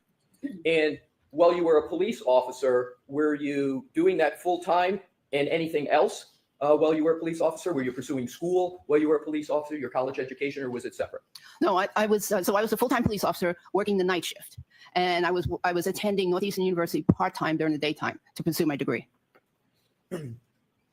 Were you a sworn duty police officer? Yes. Full member of the police force? Yes. Did you attend academy? Yes, I attended the Boston Police Academy. And how many years were you a Boston police officer? No, I'm not Boston, the ball.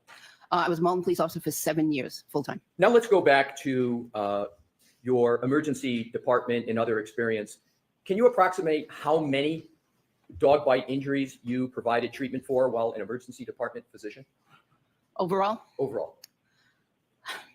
Well, I don't know the exact answer, but I estimated it at a very conservative number of 500 dog bites because, would you like my methodology? Oh, please. Okay. So I considered that even though I worked there for 29 years, I would take 25 years and 40 weeks out of the year, because the other weeks I might be assigned something special, a special rotation or a special assignment or vacation or some kind of course. So 25 years, 40 weeks per year, that's 1,000 weeks. So even if I only saw one dog bite at this busy trauma center, that would be 1,000 dog bites in my career. But I just took it in half, I cut it in half and said I think at least 500. In addition to the 500, did you oversee other physicians or healthcare professionals like physicians, assistants, nurse practitioners who themselves were treating and observing dog-inflicted wounds on humans? Yes. And approximately just the number, approximately how many of those in addition to the 500 you just calculated? Well, I generally supervised about 3 to 4 people per shift, med students and interns, residents, whatever, all those people. And so I would say very conservatively another 500. In terms of other work, I want to shift just a little bit in the emergency department. Did you encounter injuries from persons involved in motor vehicle accidents? Many. And you mentioned you were in Los Angeles.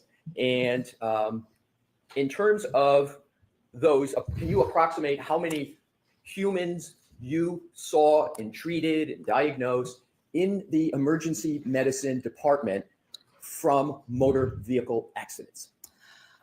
Well, it was a very busy level 1 trauma center. What is a level 1 trauma center? So level 1 trauma center is the highest designation that a trauma center can have. And there are many requirements in place in order for a medical center to be a level 1, including 24-hour in-house neurosurgery, 24-hour in-house orthopedics, and an active research program, and many, many, many more requirements, and a certain level of training for all of the ER docs and all of the trauma surgeons. So we were level 1 trauma center, one of the busiest in the west of the Mississippi. And the hospital was located near some major freeways. So we saw lots of patients from motor vehicle accidents. But if I were I would say, if I took the 1,000-week number again, if I saw, at least 3, motor vehicle accidents per week, that's 3,000 at least. And that's just me. That's not the interns, residents that I'm working with. So shifting again a little bit, as medical director of jail medical services at General Hospital, can you just describe a little bit about the work there? Similar to what you just described, or is it a little different? So in the jail medical services, we dealt with people who were in custody. Some of them were also, drunk drivers and under arrest. Some were, they're arrested for a variety of reasons. Anyways, and if they were in custody, rather than have them in the main emergency department, we had a special emergency department for them. And so we would see, interesting cases there.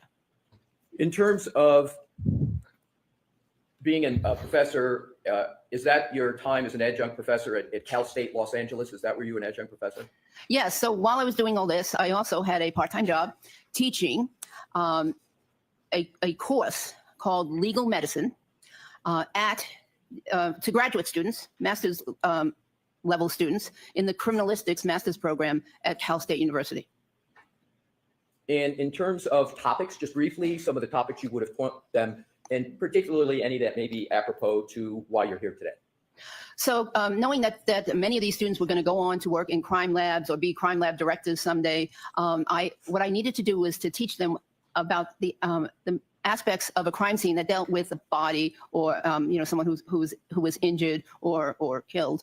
And so we dealt with things such as time of death, postmortem changes, wound analysis on the body, looking for different patterns of wounds or types of wounds that could direct them into, to steer them in their investigation. Let's see, so many other things. Yeah. There was a little bit of a noise here when you were talking about wounds and patterns. Could you just repeat that aspect of it? Sure. So when a criminalist or a crime scene investigator goes to the scene, they have certain duties to attend to, and they need to be aware, that certain kinds of wounds, might indicate certain types of deaths. For instance, gunshot wounds in certain locations, or lacerations or stab wounds in certain locations might mean that this could be a suicide. This could be a homicide. They need to know, if there's something that might look like resemble a bite mark, maybe that area needs to be swabbed or photographed, especially. and et cetera. So that's basically, it was very basic, but that's what I Let's now shift again to your work at the County of Los Angeles Department of the Medical Examiner's Office, or is sometimes called the Coroner's Office. When did you have that work, and what did that position involve? So that was from 1993 to 1995. And as I mentioned, there was death investigations. I was assigned a certain number of cases myself, but we also reviewed cases that other doctors had. And I, given my curious mind, when I would do my autopsy, I'd also look at whatever other cases were going on. And there was typically 10 to 15 cases going on at any given day. And so so I learned a lot, not only from my cases, but from other cases. Did you ever conduct an autopsy of any individual that sustained dog-inflicted wounds? Yes. Please describe that autopsy. That was a case I'll never forget. It was a young boy who had been attacked by 3 dogs, large dogs, but not specifically canine, law enforcement trained dogs, but 3 large dogs. And the wounds there were extensive wounds all over the body, or as best I can remember, including a wide variety, puncture wounds, some scratches, abrasions, contusions. There were a number of different types of wounds. So let's now go, we talked about dogs and motor vehicles. I want to go back, please, to motor vehicles. Did you, as a forensic pathologist, did you ever conduct autopsies of decedents that were involved in motor vehicle accidents? Yes. Approximately how many? Hard to say. I'm not sure really, but probably at least, motor vehicle accidents, probably at least 20 or 30. Did you conduct autopsies of victims of motor vehicle pedestrian incidents? Yes. Now, prior to working at the coroner's office, you worked at the jail emergency department at General Hospital that you described, right? Yes. And in that position, did you provide treatments to persons that suffered dog-inflicted injuries? Yes. And just approximately how many? And then we'll move on to the next topic.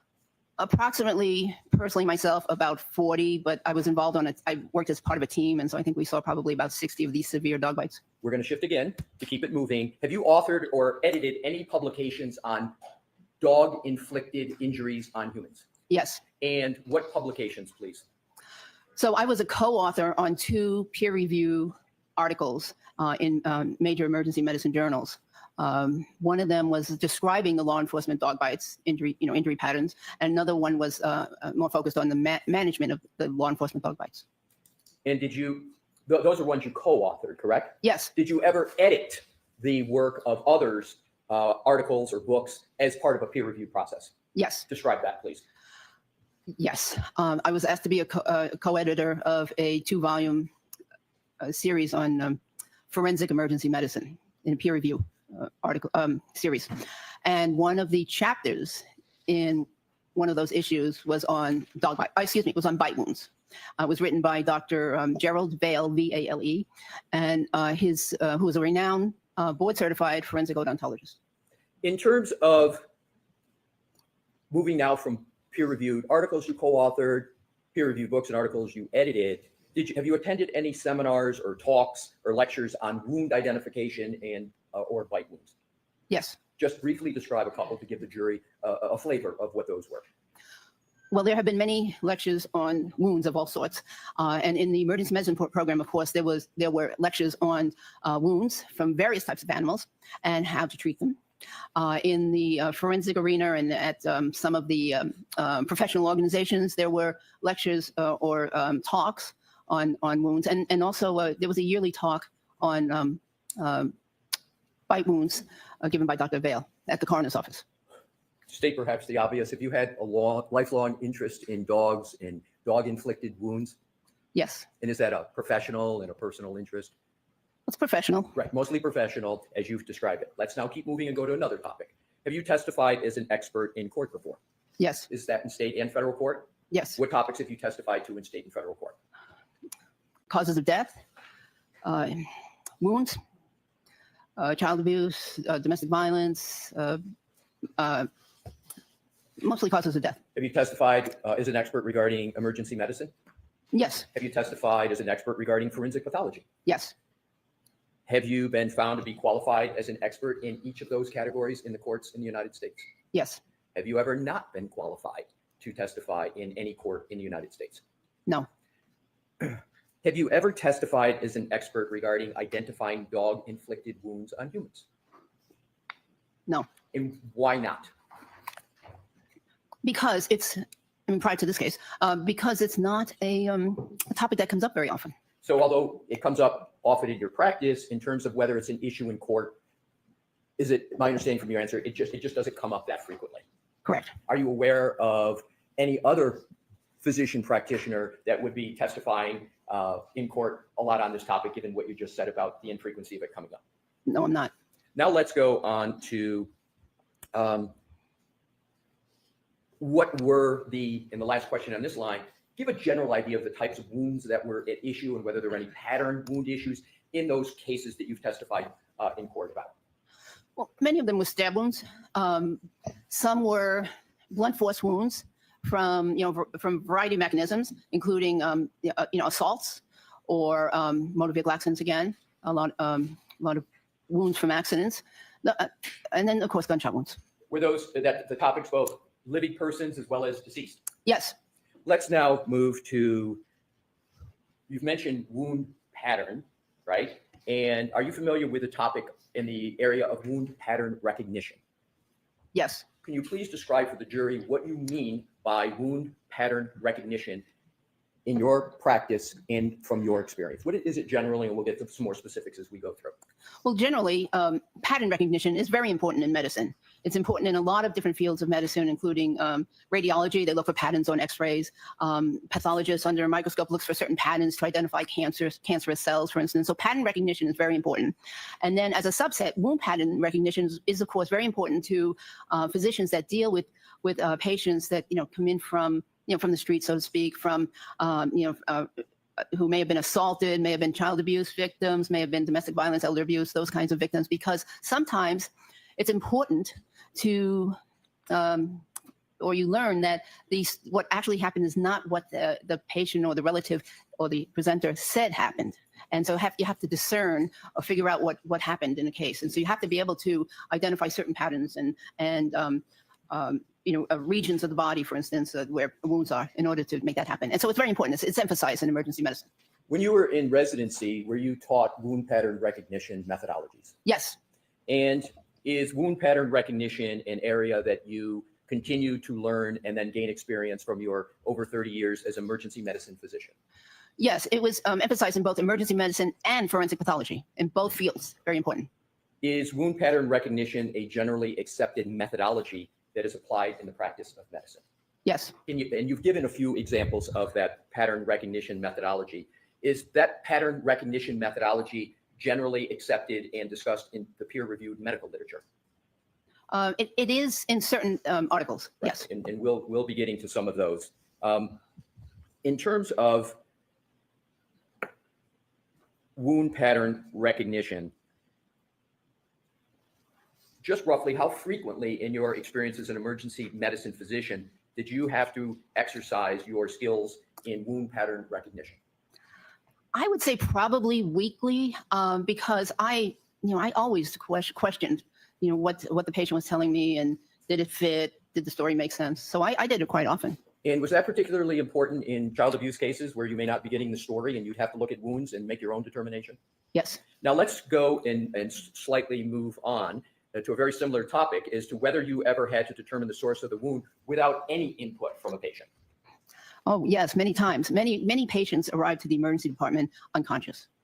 And that's one Yeah. example of others. And with regard to language barriers, did you ever encounter that as an obstacle to you understanding what may have happened and you therefore had to exercise your pattern recognition skills? Yes. So now in terms of dog bites specifically, how often, if at all, did you have to look at a patient without input from anyone to determine whether it was from a dog? Occasionally. And can you recall any specific instance, or is it just you're recalling that you generally had to do it, but you can't recall a specific instance? The second of that I generally had to do it. Sometimes, there was a language barrier and people couldn't describe what it was that bit them. And it was important to know because treatment for different types of bite wounds is very, very different. And to be fair to the situation, you can't give any one specific. You remember this person was this age, et cetera, but you know that you did that on more than one. I'll withdraw that and go to the next area. Let's now talk about wound pattern recognition in the area of forensic pathology. What role does pattern recognition play in forensic injury analysis? And could you please just let the jury know what you mean by forensic injury analysis as regards pattern recognition? Okay, so forensic analysis or forensic injury analysis is the analysis of injuries from a medical legal perspective. In some areas of medicine, the doctors are taught to just treat the injuries, and no figuring out about how it happened or what caused the injuries so much as they treat. But in my case, both the emergency department and the forensic pathology training, I was interested in how the injury happened. That was a very important factor to me. Why is pattern recognition important in the field of forensic pathology? Well, you could look at a wound all by itself, an abrasion, for instance. Abrasion is a scratch. And in and of itself, it might not tell you how the wound occurred all by itself. But if there are a series of scratches or a series of lacerations or cuts, they can tell you more about how it happened. And have you applied wound pattern recognition skills in your practice as a forensic pathologist? Many times. Could you just give the jury a flavor of why? Just a few examples, maybe two. Okay. Self-defense wounds, for instance. An issue comes up often in court if certain wounds were inflicted on purpose versus were they inflicted self-defense, and things like appearance and location can help you determine that. What was the question again? It's just a few examples of applying pattern recognition skills in forensic pathology. Oh yes, Thank you, doctor. More? No, yes. Oh yeah, motor vehicle accidents. People who are struck by cars. There are certain patterns that one expects to see when a individual is struck by a car, and we're taught to look for certain patterns, and that can help you determine if they were struck by a car. In terms of motor vehicle accidents and patterns, can you give an example of some of the patterns you would expect to see in someone, and that you have seen in someone that is struck by a motor vehicle? Oftentimes lower extremity fractures, for instance. Lower extremity bruises and fractures are commonplace for someone who is struck by a car. And in your practice as an emergency medicine physician, a rough approximation of how many lower extremity injuries you have examined and evaluated with regard to motor vehicle accidents, including in the Los Angeles area? Oh, I think probably hundreds. Alrighty, so now let's continue with the topic that you were talking about. You called it defense injuries and wounds. I want to cover that topic. Are you familiar with the term posterior surface? Yes, in terms of anatomy? In terms of human anatomy, and with Your Honor's permission, could Dr. Russell point to her arm to show what she's referring to with regard to posterior surface for a defense injury? Sure, go right ahead. So let me explain just in general. Sure. Anterior is the front of the body. Excuse me, Dr. Russell, I'm sorry, if you want to stand up so the jury with Your Honor's permission? Yes, are you Okay. comfortable standing up and doing this? Yes. So many years ago, anatomists decided on a nomenclature for describing parts of the body. And so the way the body, the descriptions go is that you take a person in what they call the standard anatomic position, which is upright with their arms, their palms facing forward. Palms facing forward. So that is the standard anatomic position. So anything in the front is anterior. Anything in the back is posterior. Could you point to the arm when you talk about anterior and posterior, please? Yes. So with regard to the arm, if the palm is facing forward, that's the anterior. So the posterior part of the arm would be the back part that I'm touching right now. This back part of the arm and the back part of the forearm would be right here. So that's the posterior of the arm. And what relation does the posterior of the arm have in determining whether or not a wound is a defensive wound? Well, oftentimes when someone is being attacked, they will put their arm up to defend or protect their face, their neck, their chest, their vital organs, their vital parts of their body. So they put their arms up. And in doing so, the posterior part of the arm becomes presented to whoever is attacking them or whatever is attacking them. So this is the part of the arm that oftentimes gets injured when someone is defending themselves. Thank you, doctor. How often have you observed and concluded regarding defensive wounds to the forearm? Many times. I don't know. I don't have a number. 20, 30, I don't know, in terms of decedents. And then in terms of live people, many, many more. And if we just start with the posterior part of the forearm that you've described and you encounter wounds there, are those wounds indicative or highly indicative of anything? Well, they're indicative of defensive wounds being caused in during a defensive action. In your experience as a resident, a fellow, emergency room physician, and a forensic pathologist, and your time at Cochrane, have you experienced and taught the topic of defensive wounds? Yes. Now let's move on to another topic. Do you have knowledge of the dental features of dogs? Yes. Where did you gain your knowledge about the dental features of dogs? Generally from reading articles. And in terms of examining patients with dog-inflicted wounds, did that inform you anything about dog dentition or not? Not specifically. In terms of dog dentition, Your Honor, may I approach? Okay. Thank you. May I approach, Your Honor? Yes. Your Honor, may I have this depiction marked as an exhibit for identification? So for ID. For ID only, yes. O for identification.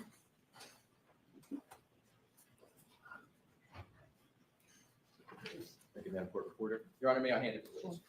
I'm handing you Dr. Russell, what has been marked for identification as OOO, as in orange.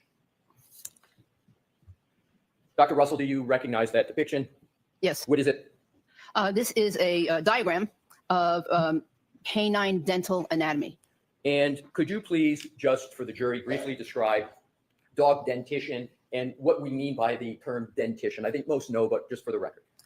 So I believe dentition just means the teeth and the shape of the teeth and of the mouth of the animal or a person. And what this diagram shows is that in general, dogs tend to have a triangular mouth, meaning it comes to a narrowing towards the front of the mouth. It shows how many teeth a normal dog will have, and what they look like. There are different kinds of teeth, just like humans have different kinds of teeth. And Your Honor, to assist the jury in the understanding of what Dr. Russell was speaking about, with Your Honor's permission, could we publish this as a chalk for the jury? Is there any objection? No, thank you. Okay. Show the record. Thank you, Your Honor. And we'll enlarge Mr. Woke, Dr. Russell, where would you like to start with regard to this, just to give the jury a brief discussion of dog dentition? Which part of this should we zoom in on? I think the lower half around the triangular upper and lower jaws, right there. Right there? Very good. And Mr. Woke, if you could just, to start with, pull it down just so we can see the headings, and more importantly, the jury can see the headings of those two diagrams that Dr. Russell has pointed out. Yes, and just enlarge that. Can you read what's on the left and what's on the right? It's slightly blurry. It's slightly blurry. Mandible, lower jaw, maxilla, upper jaw. Yes, I can read it. Right. Alrighty. So if we could then just reduce it back down so it's a little bit so that it's not distorted. And then Dr. Russell, if you could just talk about it. And before we do that, I think it would be helpful, Dr. Russell, we go to the depiction up above just to get the overall picture up above there of the dog. All right. Is that that's an overall picture, correct? Do you want to point out anything generally on that picture? I don't have a pointer, but generally it's a side view, and it shows and it's a skeletal view, so there's no skin, and it shows that there are some prominent teeth. They're called the canine teeth, and then there are some smaller teeth in front of that. Excuse me if I could interrupt. Pardon my interruption. Yes. I'm just going to try to locate in the courtroom a pointer, Your Honor. If There's nothing on that, Mr. Conductor? I got one right here. If there's one, No. Yeah, may I approach, Your Honor? Thank you. Here, Dr. Russell. Hopefully that will work for you. Thank you. Excuse me. Okay, so this is a side view, and it shows many teeth, and it's a skeletal view, obviously, and it shows these prominent teeth, which are called the canine teeth. Humans also have canine teeth, and Ours are not as quite as prominent. And then there are some teeth in front of that, which are called incisors. So that's the overview. Right. And just to put this in context, we are looking at this and talking about dogs.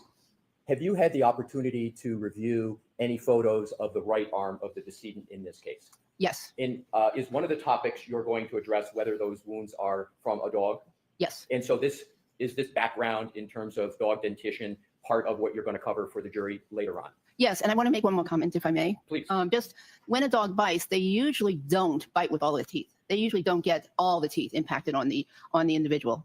So that's important to know. Oftentimes it's the anterior or the front teeth. Why, doctor, is it the case that a dog doesn't always have a complete bite, get all of the teeth? Why is that the case?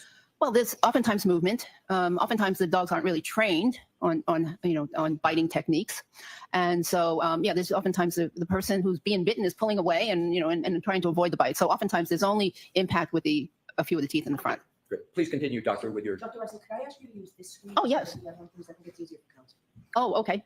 So overview, these large canine teeth, these are the anterior teeth. And as I said, it's very rare for all the teeth to be involved in the bite. It's usually just the front teeth and canine teeth. Are there certain teeth that are on this depiction that cause certain types of injuries, abrasions, tears, punctures? Is there any relation to the teeth in any of those categories, or can it be just general? Well, oftentimes because the canine teeth are so long compared to the others, they are the ones that seem to cause the the puncture wounds, and those are the ones that appear to get the grip on the person's skin. Is there a medical term for a puncture wound from a canine, or is it just it's a punctate wound from canines? I'm not sure this medical term. Okay, please continue. Okay, well, that's about it on this side view. And is there any other view on this exhibit that you would like to discuss with the jury? Well, I was going to show that it's triangular again. The here the upper and lower jaws. Yeah, they tend to be somewhat triangular. Is that also sometimes the shape referred to as an hourglass, or is it triangular, or you prefer triangular? I've heard it referred to as hourglass. I don't see an hourglass, but yeah, maybe in some dog breeds, because all the different dog breeds have different shapes of their mouths. But this is just a generalization. Okay, please continue. I don't know that there's anything else. All right, and so you. Oh, actually, yeah. So here you can see. Go back, please. So here you can see again the canines, and it's oftentimes this is the upper jaw, the maxilla jaw. It's oftentimes these teeth that do the impacting. I'm sorry, I didn't hear you say it's often these teeth that what? That do the impact. The upper jaw is oftentimes the part that actually makes contact with the skin. That's all. Thank you. We can take that down, Mr. Wolf. Thank you, Your Honor. Now let's go to dog-inflicted injuries on humans generally. What type of injuries to humans can be caused by dog-inflicted bites? Well, there are lots of different types of injuries. So they could be extremely minor, from a minor scratch to puncture wounds by individual teeth, to actual puncture and punctures by several teeth. There could be several abrasions because there are multiple teeth involved, and if they don't puncture, they at least scratch. They can scratch the skin. That's what I call abrasion, is a scratch. So they scratch the skin, but in parallel because the teeth are lined up. So they oftentimes have parallel lines.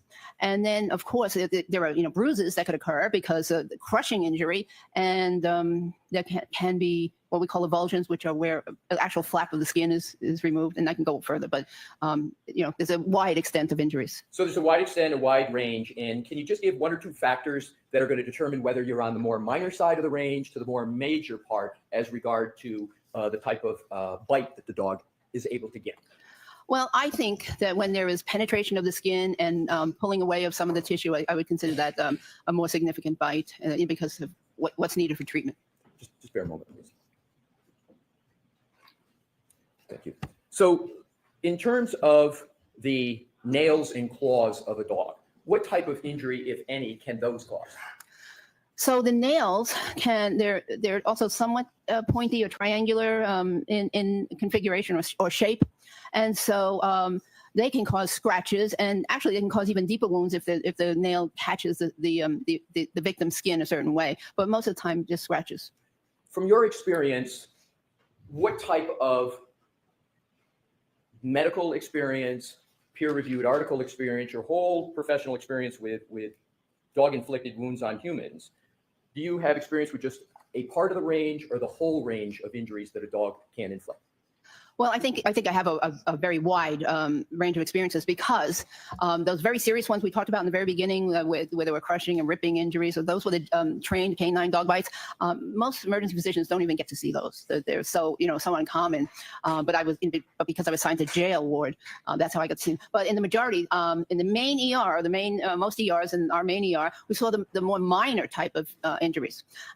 So in terms of, if someone is bitten by a dog, where are they? Again, I think most people understand this, but just to be clear for the record, when someone gets a dog inflicted wound, where do they usually go? Well, Sustained. Doctor, are you aware of the medical facility from your experience where people go who have dog inflicted wounds? Well, if they feel like they need medical care, they will either go to a family doctor or most likely the emergency department, because the emergency department is where the resources are, the people with the experience. They go to the emergency department in general. From your experience for people in your literature review and authoring of documents, do people with dog inflicted wounds go to a veterinarian for treatment? I'll let you answer it. Not from my experience. All right, now let's move to another category and to keep this moving along. How did you initially become involved in this case? Well, very interesting. I live in Los Angeles, and I saw something in the Boston Globe about this case, but I really didn't pay much attention to it. And then eventually I saw or heard something, because I'm not from this part of the Massachusetts. I'm from a different part of Massachusetts. So anyways, eventually I heard or saw something about there being an issue with some possible dog-inflicted injuries versus maybe car-inflicted injuries. So that got my attention. I thought, that's interesting. And so that's how I initially became aware of the case. Let's talk about the Boston Globe. How is a person from Los Angeles reading the Boston Globe, and why? Is it like a one-time thing, or why is it you're reading the Boston Globe? I had a subscription. I would, not always read it. I lived in Massachusetts. I went to school in Massachusetts. I worked in Massachusetts as a police officer. So I have some interest in Massachusetts, but none of that was in this geographic area.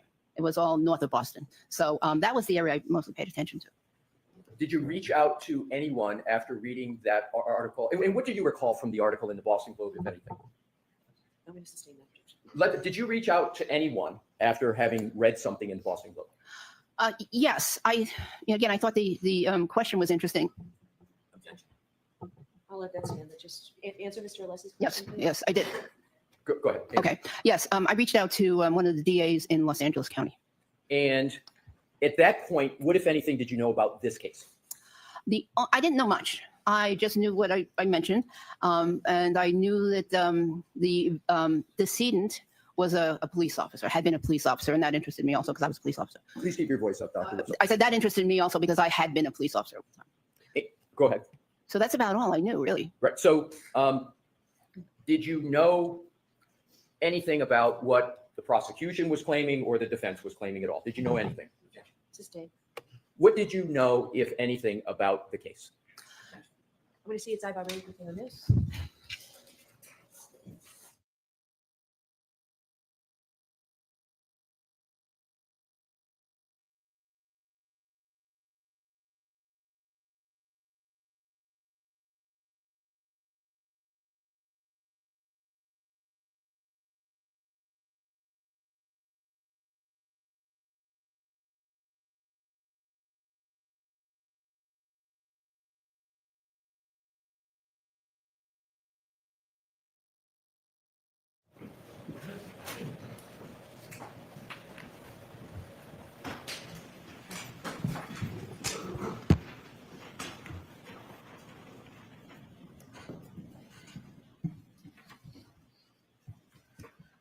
Moment, Your Honor.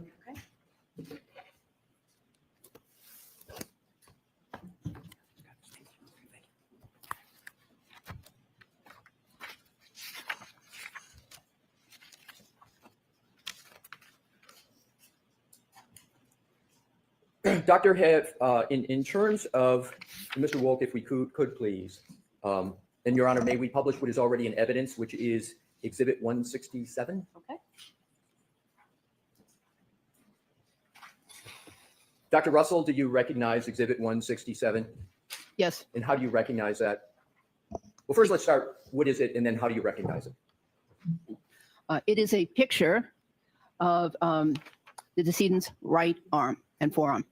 Now, without stating what it is, have you been able to form an opinion as to the source and nature of the wounds that are depicted in that exhibit? Yes.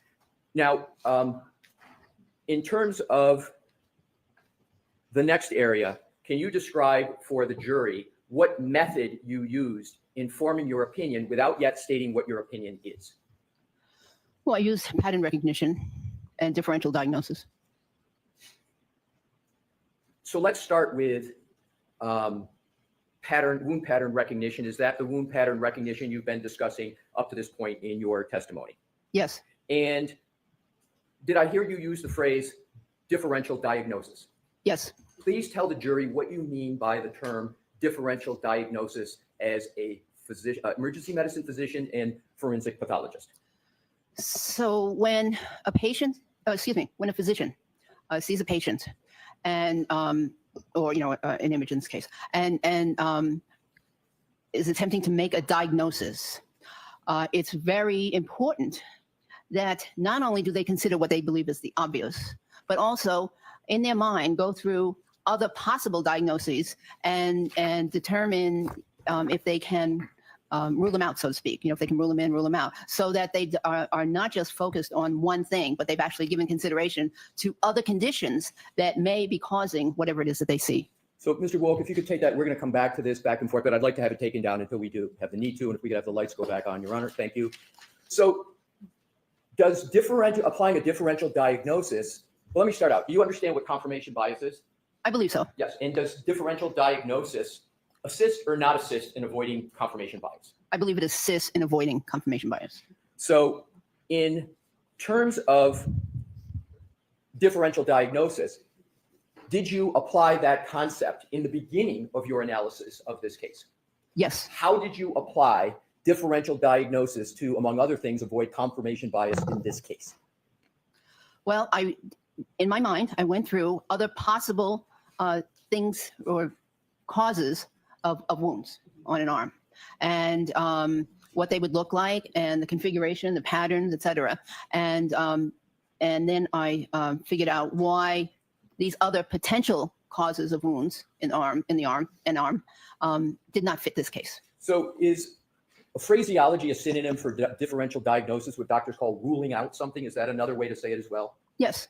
So we're going to come back to the differential diagnosis. I just wanted to have that question first. Now let's switch to the materials that you considered in forming your opinion about the nature and source of the wounds to Mr. O'Keefe. Describe what you looked at in terms of coming to your opinion, conducting a differential diagnosis, and avoiding confirmation bias. What did you look at? Well, I looked at pictures similar to this. So there were pictures taken at the hospital. There were pictures taken at the medical examiner's office. I looked at the medical records. I looked at the autopsy report, and I looked at other reports from the Massachusetts State Police, and then that's what those are some of the things I looked at. Did you look at any photographs, including of clothing? Of what? Clothing? Oh yeah, clothing, of course. What clothing did you look at? So there was a shirt like a hoodie shirt that I looked at that had many defects in it. And when you say defects, what do you mean by defects? Is there a more layperson's term? Holes. Thank you. Did you look at any history of any dogs with regard to any municipalities and dog incidents? I'm going to sustain that, Mr. Leslie. Did you look at any municipal records with regard to your review in this case? So that's sustained. With regard to other documents, if any, could you describe any other documents that you looked at? Well, I also. I'm going to see you at sidebar.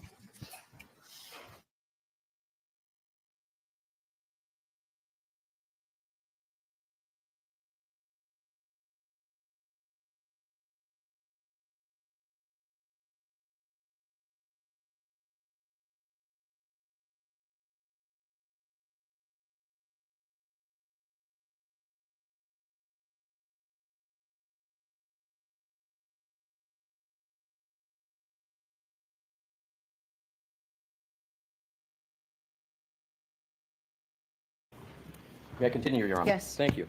Thanks for your patience, Dr. Russell. We had broke off where you had described the materials that you had reviewed. Based on your, and Mr. Wolk, if we could please put the exhibit that we just had, and with Your Honor's permission, republish it. Thank you. Based on your review of all the materials that you had described and your experience that you had described, without stating it, were you able to come to any conclusions or opinions about the source and nature of the injuries that you see depicted on that exhibit? Yes, And what is your opinion and conclusion concerning those injuries? those wounds were inflicted as a result of a dog attack. I'm sorry, I didn't hear you. Can you speak a little louder? They were inflicted as a result of a dog attack.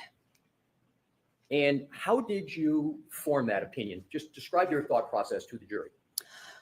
Well, there are multiple groupings of wounds. Do you have a pointer? I there? do. And if you could use the screen that Her Honor has requested. So there are multiple groupings of wounds right here. Here's one on the what I'll consider the upper arm, which is above the elbow. Here's another grouping.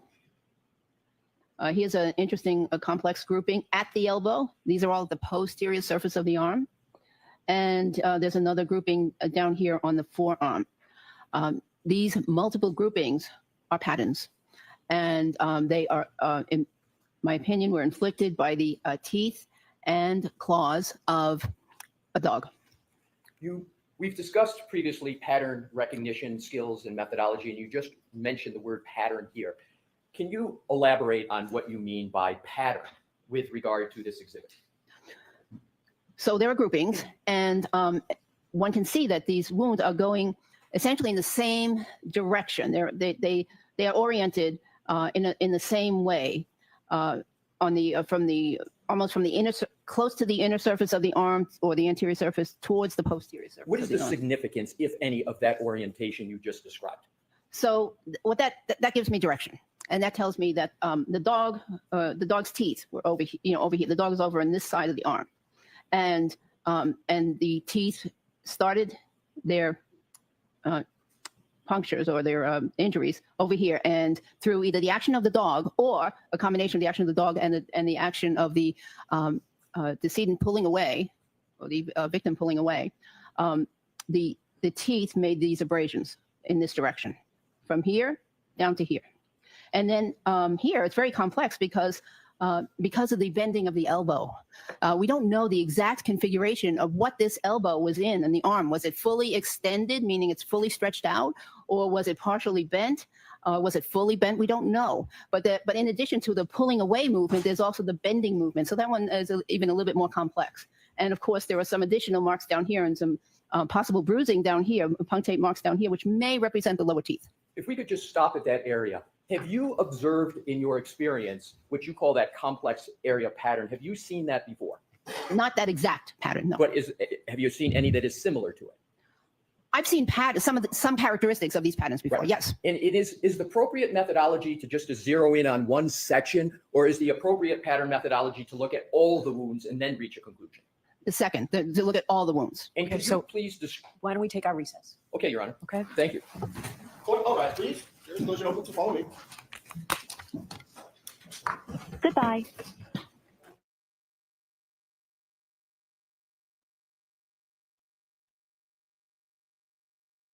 Okay, I'm gonna fast forward after lunch.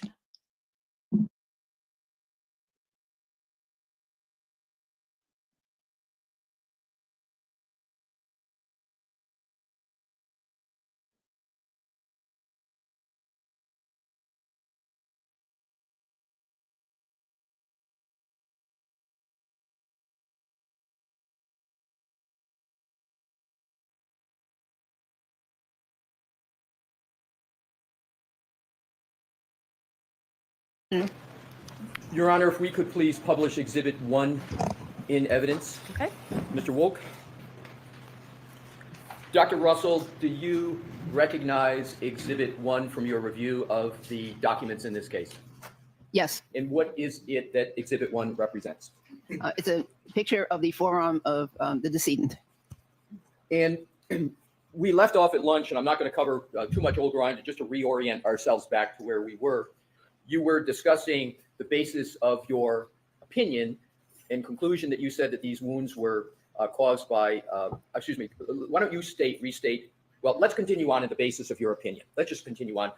Can you go through what is in Exhibit 1 and describe how it is that you came to your opinion?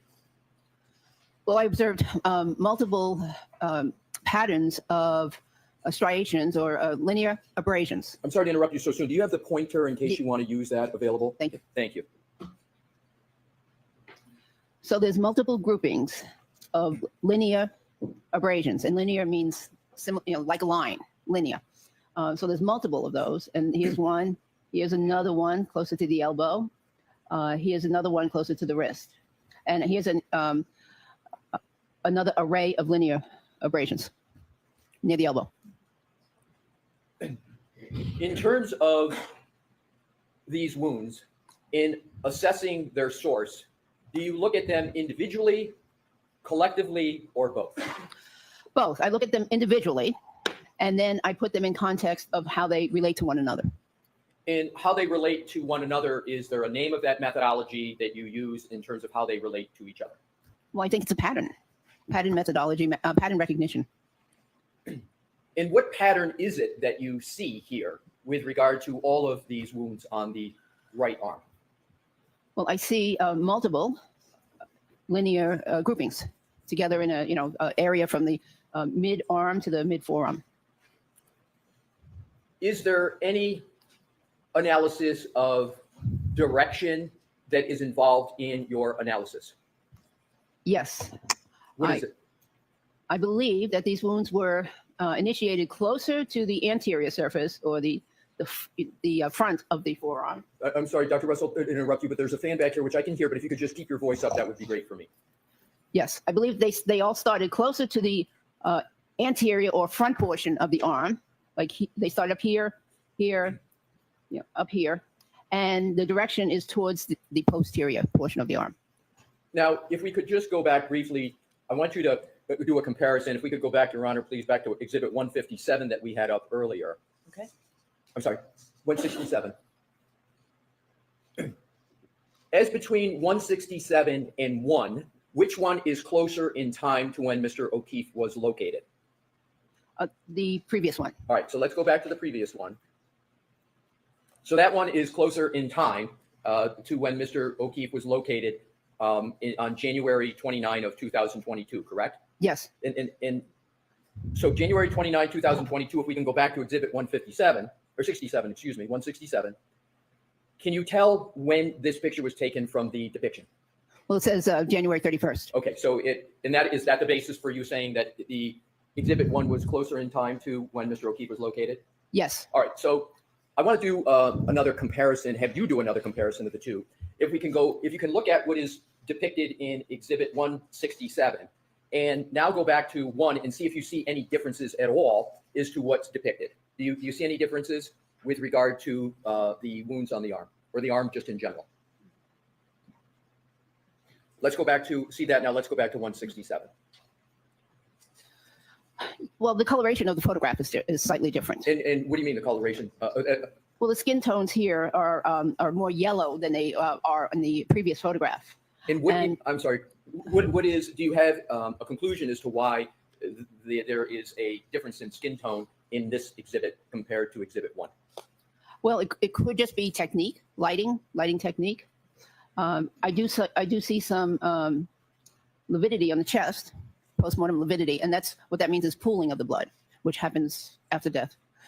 Can you explain to the jury what lividity is? Yes. So blood follows the laws of gravity, and the blood will settle to the dependent parts of the body. In this case, the body the body of Mr. O'Keefe is horizontal, and so the blood is going to settle from the top of the chest, which would probably be up here somewhere, down towards the back, which would be the inferior portion of the chest in that position. And likewise, it would happen on the extremities too.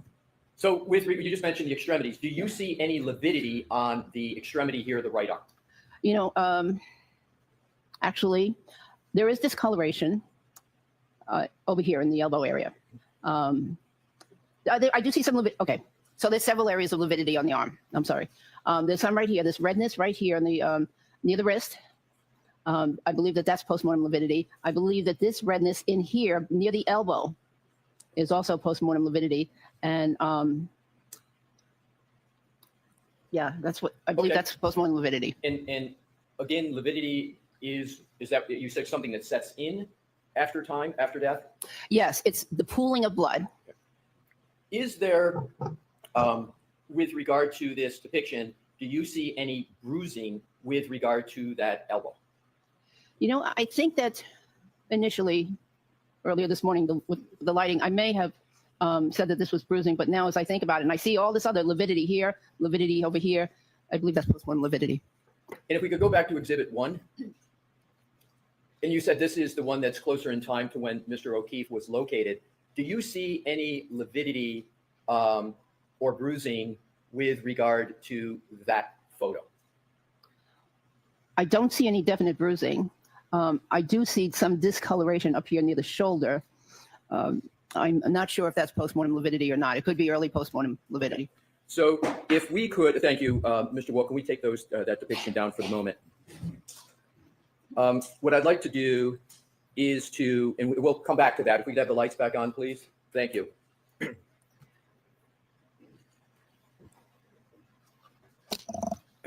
Have you had experience prior to this case in performing your pattern recognition methodology skills with regard to dog-inflicted wounds on humans?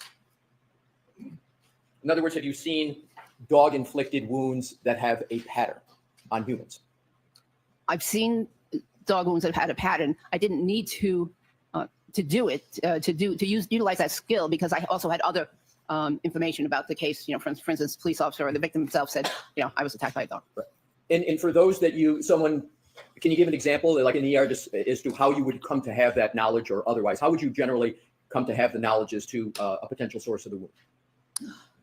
Oftentimes it's the victim that tells me, or in the case of the law enforcement dog bites, I had both victim and police officers tell me that the police dog, inflicted these wounds. And so for that, and how many times generally in your career, we discussed it this morning, how many times generally did someone present with dog-inflicted wounds and you were told that these wounds were from a dog? Roughly how many in your career? Well, all of the law enforcement dog bites. So that would be 40 to 60 or so of those.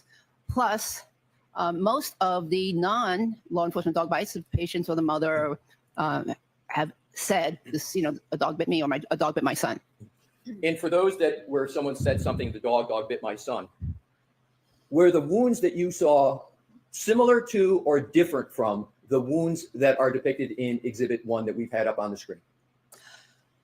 On the civilian dog bites, there's some similarities, but not as many striations on the civilian dog bites. And are the more striations on what's depicted in Exhibit 1, does that lead you to more easily conclude it's from a dog bite, or is it harder for you to conclude it's from a dog bite? Neither. Right.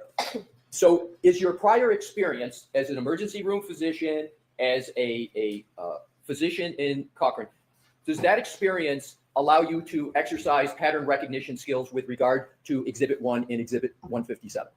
Sustained. Do you use your pattern recognition? Did you use your pattern recognition skills in evaluating Exhibit 1 and Exhibit 157? Yes. In terms of characteristics of dog bites, if we can go back to Exhibit 1, please. Is Exhibit 1 highly characteristic of a dog bite or lowly characteristic of a dog bite? Sustained. How would you describe the characteristics of what appears on Exhibit 1? What I see on Exhibit 1 is multiple strikes from a dog. I'm going to allow it. Can you please repeat your answer? Yes. What you see? Multiple strikes from a dog. And with regard to, do you see any characteristics in terms of a medical observation with regard to those strikes? I don't understand the question. Are you familiar with the medical term pathognomonic? Oh, yes. What is the definition of pathognomonic? Pathognomonic in medicine means that the characteristics of a condition are so highly specific and unique that they basically say that it can only be from a certain condition and no other condition. So to the exclusion of all other conditions. That's what is meant by pathognomonic. At least that's my understanding. Do you consider these wounds pathognomonic? Sustained. How do you evaluate these wounds in terms of what you call their characteristics? I characterize them as highly specific for a dog attack. I'm going to strike the last word, Mr. Wilson. In terms of the characteristics that you have talked about, are there any other aspects of dog dentition that you can discern from Exhibit 1? I don't understand the question. You mentioned earlier when we had the dog dentition exhibit up, you mentioned an arch. Is there any aspect of Exhibit 1 that concerns an arch? Yes, there is, in my opinion, an arch-like structure right here towards the lower part of the forearm, towards the wrist, suggesting that this here is made from the very front teeth of the dog. Now, when one looks at these injuries or wounds, one has to remember that, number one, this is not a mannequin. This is a person whose skin is somewhat elastic, whose skin will slide over the underlying bones. And so therefore, some of the wounds may have been created by the exact same teeth, for instance, but look differently, depending on the part of the anatomy, the elasticity of the skin, also depending on things like if there was clothing or something in between the teeth and the skin. So one has to consider and also there may be motion motion effects. The living victim could have been pulling away from the dog. The dog could have been, pulling or jumping and only catching a glimpse, a little slight bit of the skin with his teeth. So there's a lot of movement and things that one has to consider when an injury is inflicted on a body. I'm going to strike that. Can we approach, Your Honor? Sure.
Mayor, Your Honor? Yes. Thank you.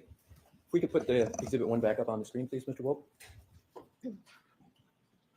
Dr. Russell, is what's depicted on the screen one dog bite or more than one dog bite? Ask it differently, Mr. Wilson. Dr. Russell, can you determine from this depiction, how do you evaluate this depiction with regard to dog bites? Well, I see several groupings of wounds. Here's one grouping up near the shoulder. Here's another distinct grouping near the elbow, but above the elbow.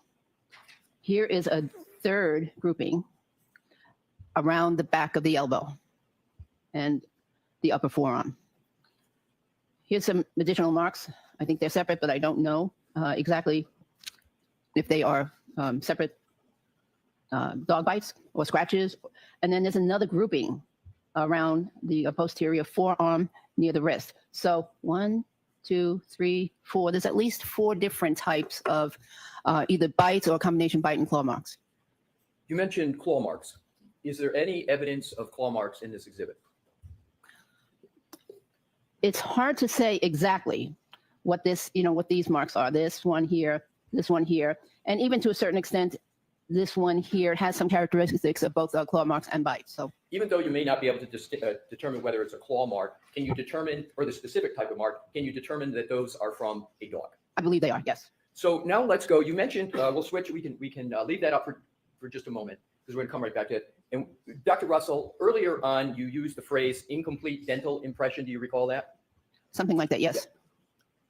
What phrase would you like to use? Because you were describing whether a dog or not had a complete bite. What phrase would you like to use? That's okay. Incomplete bite. I Okay. might Do you consider. see any evidence of an incomplete bite on Exhibit 1? I believe all of the bites here are incomplete Why do you come to that conclusion? because, in my opinion, they don't penetrate the skin, which I would consider more of a bite or more of a complete bite. So they're just scratches on the surface of the skin. When you say they don't penetrate the skin, we see the marks that are on there. What do you mean that they don't penetrate the skin? They don't penetrate the full thickness of the skin, and extend into the soft tissue underneath. And what, in terms of incompleteness that you just described, have you observed incomplete dog bites in your career? Many. Roughly how many incomplete dog bites have you observed and treated in your career? Over 100. In our incomplete bites, the majority of bites from civilian dogs, or are they a minority of the bites from civilian dogs? I believe they're the majority of the bites of civilian dogs. Did you determine whether these wounds occurred at the same time? I believe they did Why do you come to the conclusion that they occurred at the same time? because of the wound characteristics, the coloration of the wounds, the tissue reaction to the wounds. So they all and timing are at the same time, around the same time. Did you determine whether these wounds were sustained by Mr. O'Keefe before or after he died? Before he died. How do you reach the conclusion that these wounds were suffered by Mr. O'Keefe before he died? Because they have what we call a vital reaction. So there is an ever so slight vital reaction or inflammation around the edges of the wounds. And so that determines that, that supports the fact that they were inflicted during life. Dr. Russell, did you observe Mr. O'Keefe's right arm personally? No. Is it generally accepted in the practice of medicine, particularly emergency or pathology, to observe and determine the source of a wound from a photograph after death? It is generally accepted. And have you, in your career, used photographs to determine wounds and patterns of wounds? Yes. And is that an accepted practice? Yes. And it is a generally accepted practice? Yes. Now, in conducting we're going to switch a little bit now to what you call the differential diagnosis.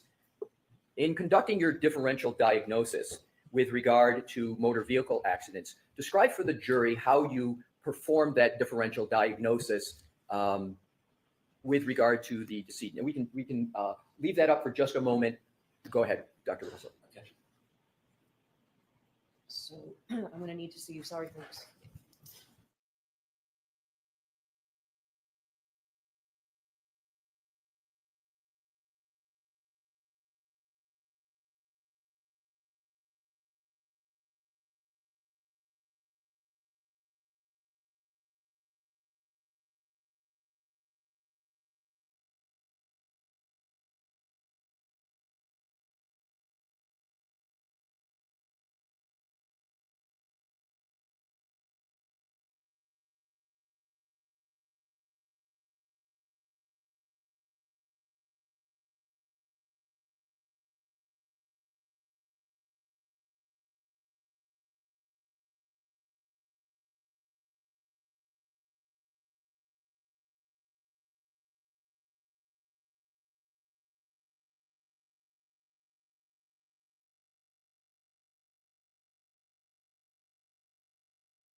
Republish Exhibit 1. Thank you for your patience, Dr. Russell. Is what the wounds you see on Exhibit 1 consistent or inconsistent with what you have seen from your experience with regard to motor vehicle accident victims? Inconsistent.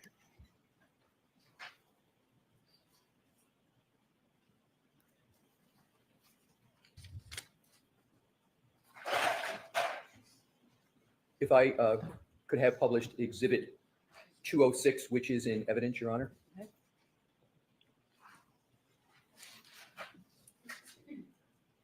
Do you recognize Exhibit 206?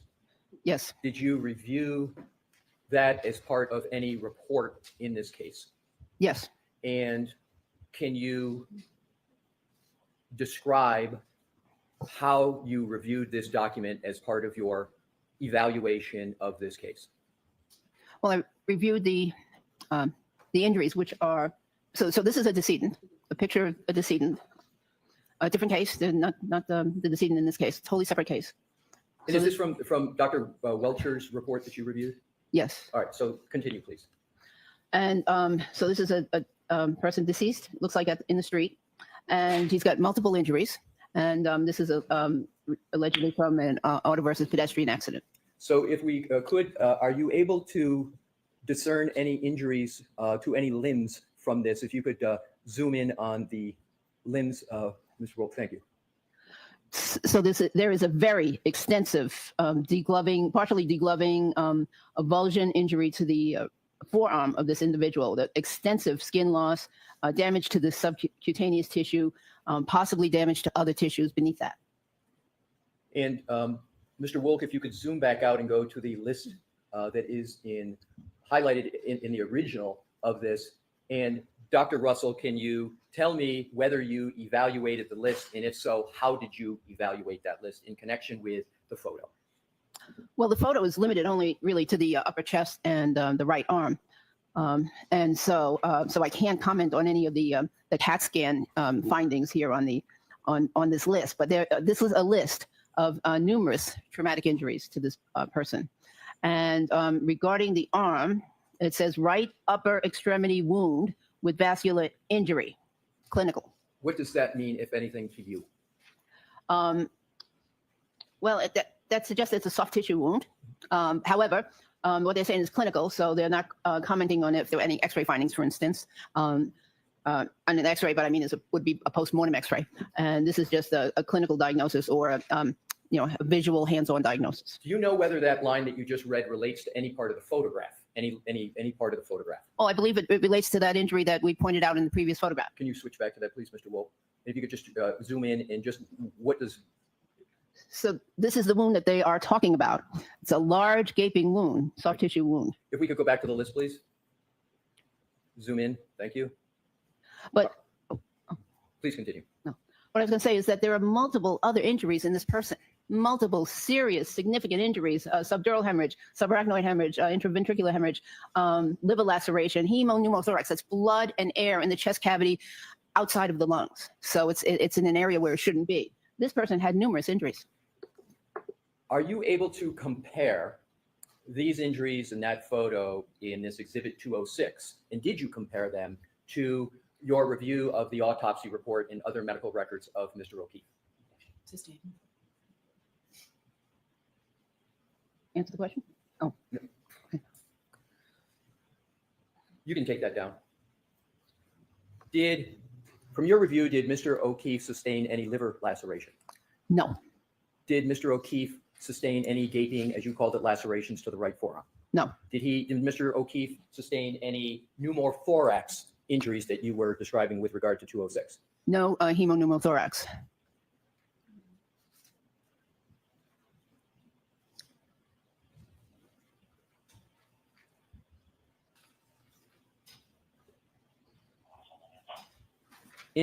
Let's switch to another topic. Let's talk about clothing of the decedent. In forming your opinion, did you consider Mr. O'Keefe's clothing in relation to his wounds? Yes. If we could, Your Honor, have Exhibit 150 in evidence published. Okay. Do you recognize what's depicted in Exhibit 150? Yes. And what is it? It's a picture of part of the hoodie, sweatshirt or shirt that Mr. O'Keefe was wearing at the time, And wearing when? at the time of his death. And did you evaluate this photo as part of your review of the autopsy report? Yes. And we're going to come back to this. If we could please switch to, Your Honor, 147C in evidence. Okay. Thank you. And what is 147C? So this is a close-up of the sleeve of that shirt that we just saw on the previous image. And there's a hole or defect here in the sleeve, which I'm circling with the pointer. And there's a label that labels it number 1. And so I see this hole that is rather round and appears to have some fabric coming out of the hole towards the exterior of the jacket or the shirt. Did you attribute any significance to the shape of the wound? And if so, what significance? The shape of the hole, yes. So it's rounded. I actually attributed a lot of significance to that. Describe a lot of significance that you attributed to this hole. Well, I believe that this hole was made by a canine tooth, and with the tooth going into the shirt, reaching the skin, and then coming out of the shirt, pulling out some fabric with it. And we'll come back to this. If we could, Mr. Wolk, go to 147D as in David that's in evidence. Do you recognize this photo? Yes. What is it? A round hole in the shirt, again with some fabric fibers pointing towards the outside of the shirt. Is this the same hole that we just saw on 147C or a different hole? Can we go back?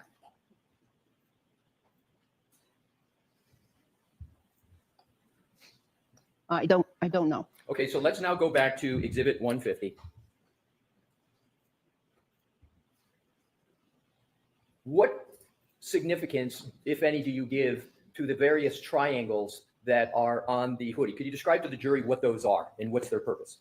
So the triangles are labels that were placed by either the police or the crime lab or someone, and the point of the triangle is generally pointing towards a hole in the shirt. As you can see, there are multiple ones here, and I want to make sure that you don't confuse it with this rather large defect, which is caused by something else. So let's start with each one, and we'll go through these quickly. Let's start and zoom in on number 1.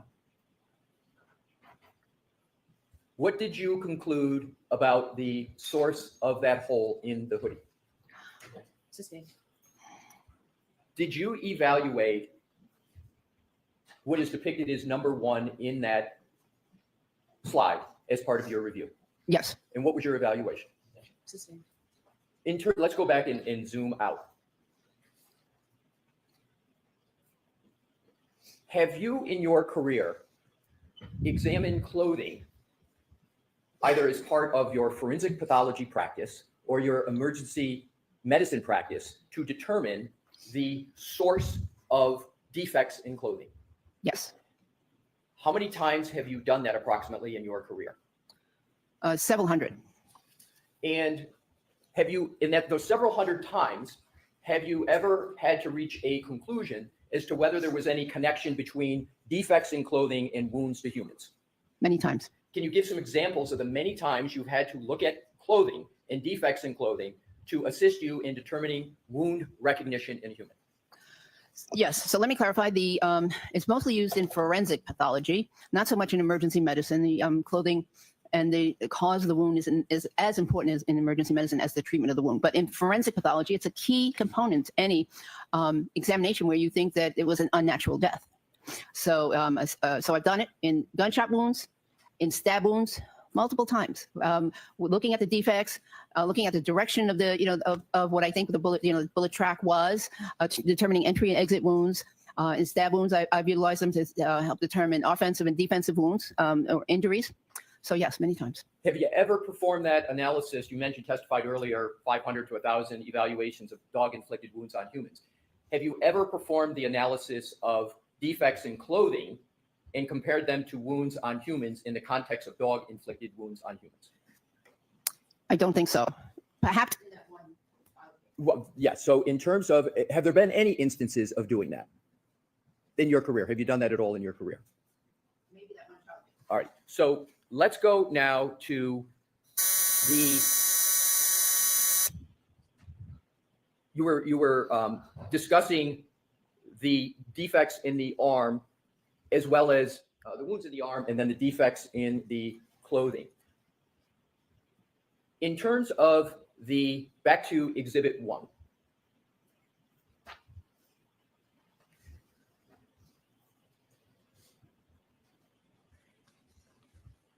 In terms of that pattern that is in the arm, and in terms, let's go back to the hoodie. I'll strike that. Have you, in your career, in the terms of evaluating motor vehicle accidents, have you evaluated the clothing of victims of motor vehicle accidents? Yes. How many times roughly have you evaluated what clothing looks like in terms of motor vehicle accidents? Well, in many cases, I had to cut off the clothing in the emergency department, so I observed the clothing then.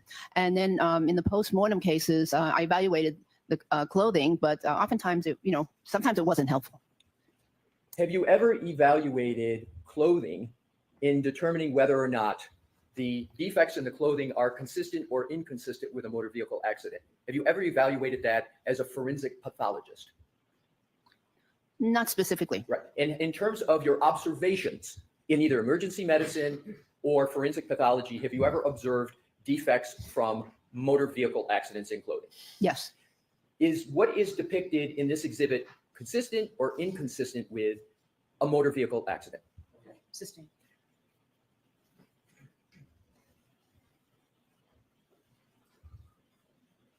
In determining, let's go back to Exhibit 1, please. In determining and reaching your opinion with regard to the source of these wounds, is it necessary for you to reach that opinion to see a specific dog to determine whether the wounds are from a dog in general? No. And in your experience that you talked about earlier today, the 500 to 1,000, was it ever necessary in that experience to go locate the dog, to see the dog, to treat or evaluate the patient? No. Why is it, well,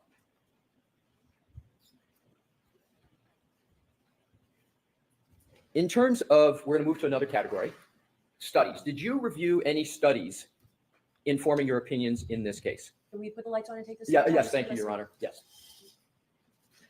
Yes, many. And did those studies that you review support or not support your conclusions in this case? Sustained. Which studies did you rely upon? Well, I reviewed quite a few, 10 to 20 in depth, and I relied a lot on 2 of the articles. Do you recall the names of the lead authors in the studies that you said, that you just referenced? Yes, one of them was Demuniak. Would you spell that, please? I wish. DEMUNNYCK, I believe. And was there? And then there was another one, Pollack, Pollack.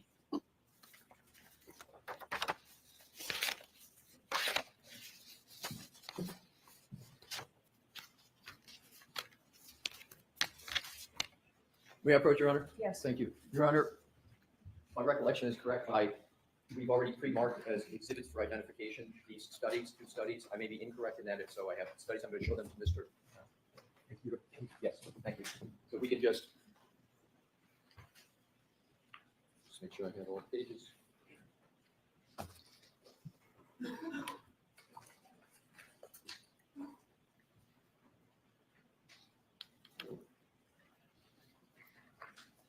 Do you have these handed up? Okay, if I can just have a moment. Okay, I got it. These are them. If I could have marked for identification as one document, please. It's a PPP for ID.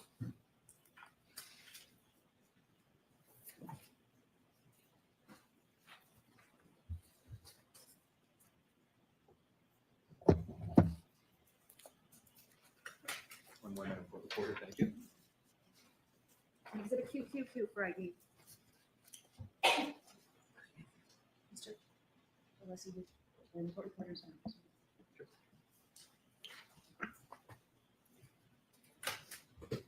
Yes, Your Honor. Which is what? Exhibit PPP is the Demuniak, and exhibit QQQ is Pollock, and those are the lead author names. You're welcome. Can I leave them with the witness, Your Honor? Yes. Thank you. Thank you. Dr. Russell, I have provided you with those two exhibits. I would ask you to just briefly take a look at them and let me know whether you recognize those as the articles that you were referencing before. Yes. Now let's start out with the Munich study. Is that exhibit PPP? PP. Right. So is this the study that you referenced earlier in your testimony? Yes. Can you briefly describe for the jury how that study related to the opinions in this case? Are these the studies that you cite to as a basis for support for your opinions in this case? Yes. And is QQQ a study that also supports your opinion in this case? Yes. Now, in terms of your conclusions with regard to, if we can go back once more to exhibit number 1.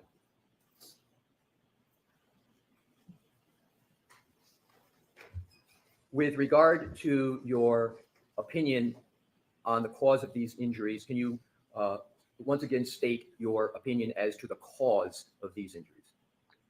I believe these injuries were caused by a dog attack. So I'm going to strike that word. Yeah, so Dr. Russell, if you could, with regard to bite parlance, can you state what your opinion is with regard to bite? So do you have an opinion as to what caused these injuries? Yes. I believe that these injuries are the result of dog bites and or claw marks. And do you hold that opinion to a reasonable degree of medical certainty? Yes. That is all the questions I have for this witness at this time. All right. Okay.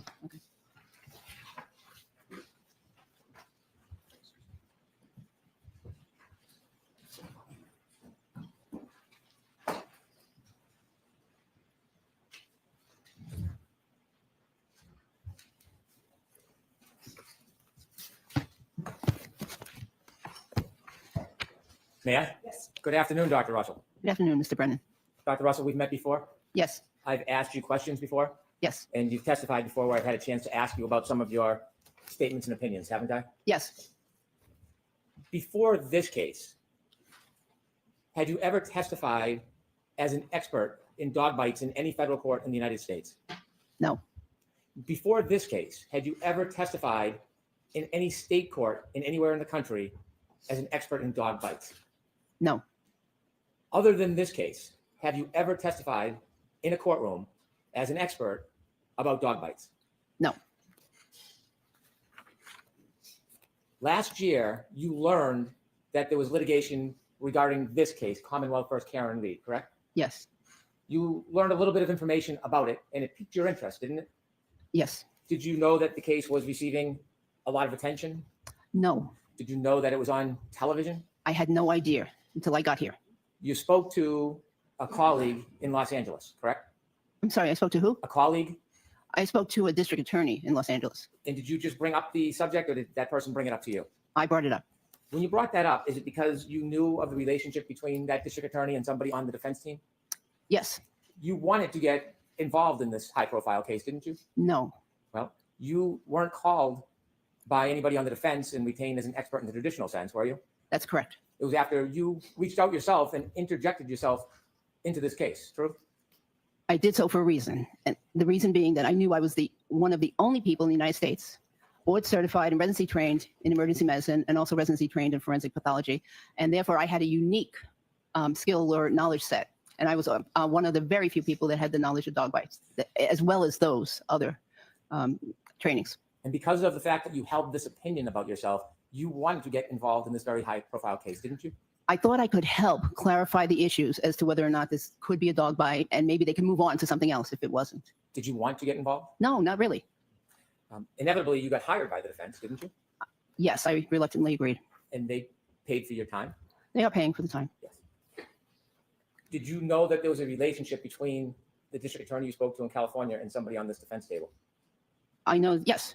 So when you spoke to the district attorney, did you have the hope that they would reach out on your behalf to get you involved in this case? As I said, I hope that they could reach out to the team and I could help clarify issues so that they can move on. If these weren't dog bites, then no sense spending a whole bunch of time on it. After you testified in this case last year, you then began to advertise yourself as a dog bite expert, didn't you? I had advertised myself many years ago as a dog bite expert. I think I'm not sure, but yes, I did advertise myself as a emergency medicine and forensic pathology expert. Did you take with other sub interests? Sure. Did you take a photograph of you testifying at trial and put it on a website to promote your accomplishments? It's a listing service for physicians, and yes, there is a photograph. So you took a photograph from your participation in this event, Yes, that's there. and you used that photograph in your participation at this event to try to procure future work, didn't you? I wouldn't say that was the reason. No. When you listed a number of things that you had experience in after this case, you then added that you were an expert in dog bites, didn't you? I believe I am an expert in dog bites. Yes. But after this case, and after you took the photograph from this case, and after you created this advertising, you then added the fact that you were an expert in dog bites, didn't you? It was all at the same time, and it was submitted at the same time.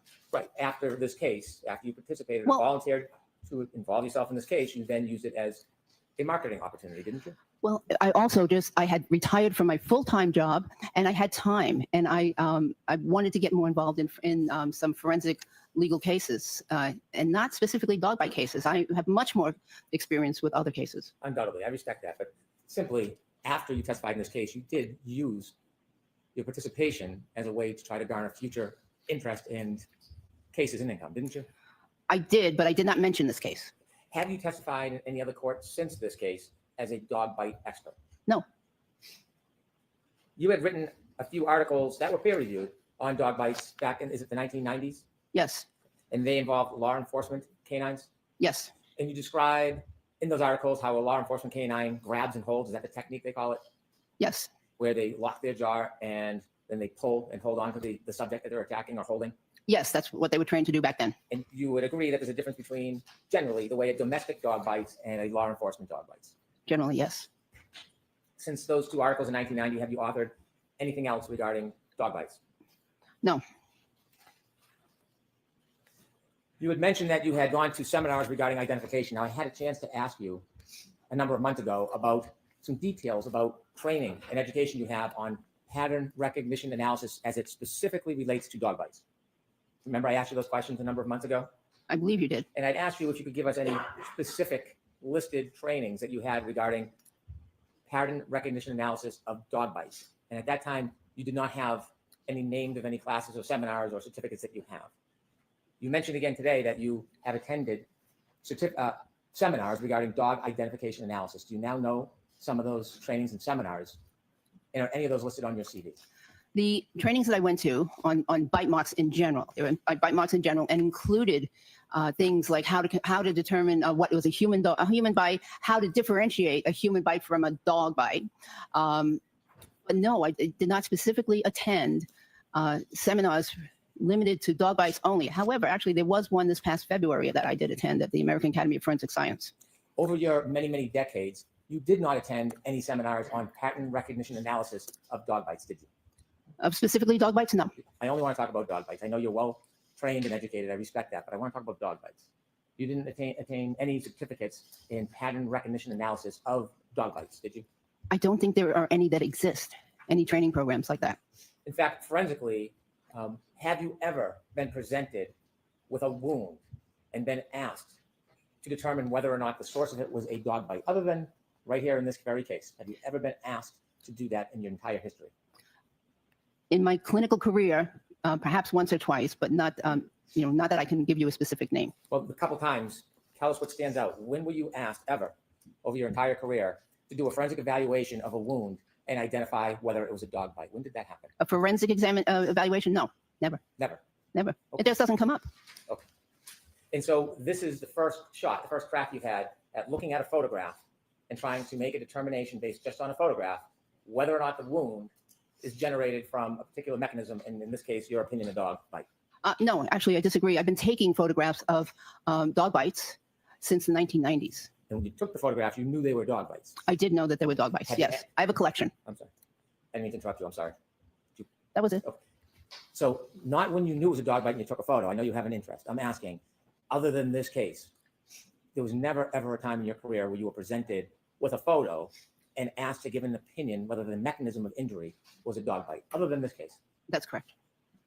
So this is not a pattern recognition analysis engagement that you have any experience in before this effort. I've recognized that pattern many times. I appreciate your opinion, but I want to ask my question.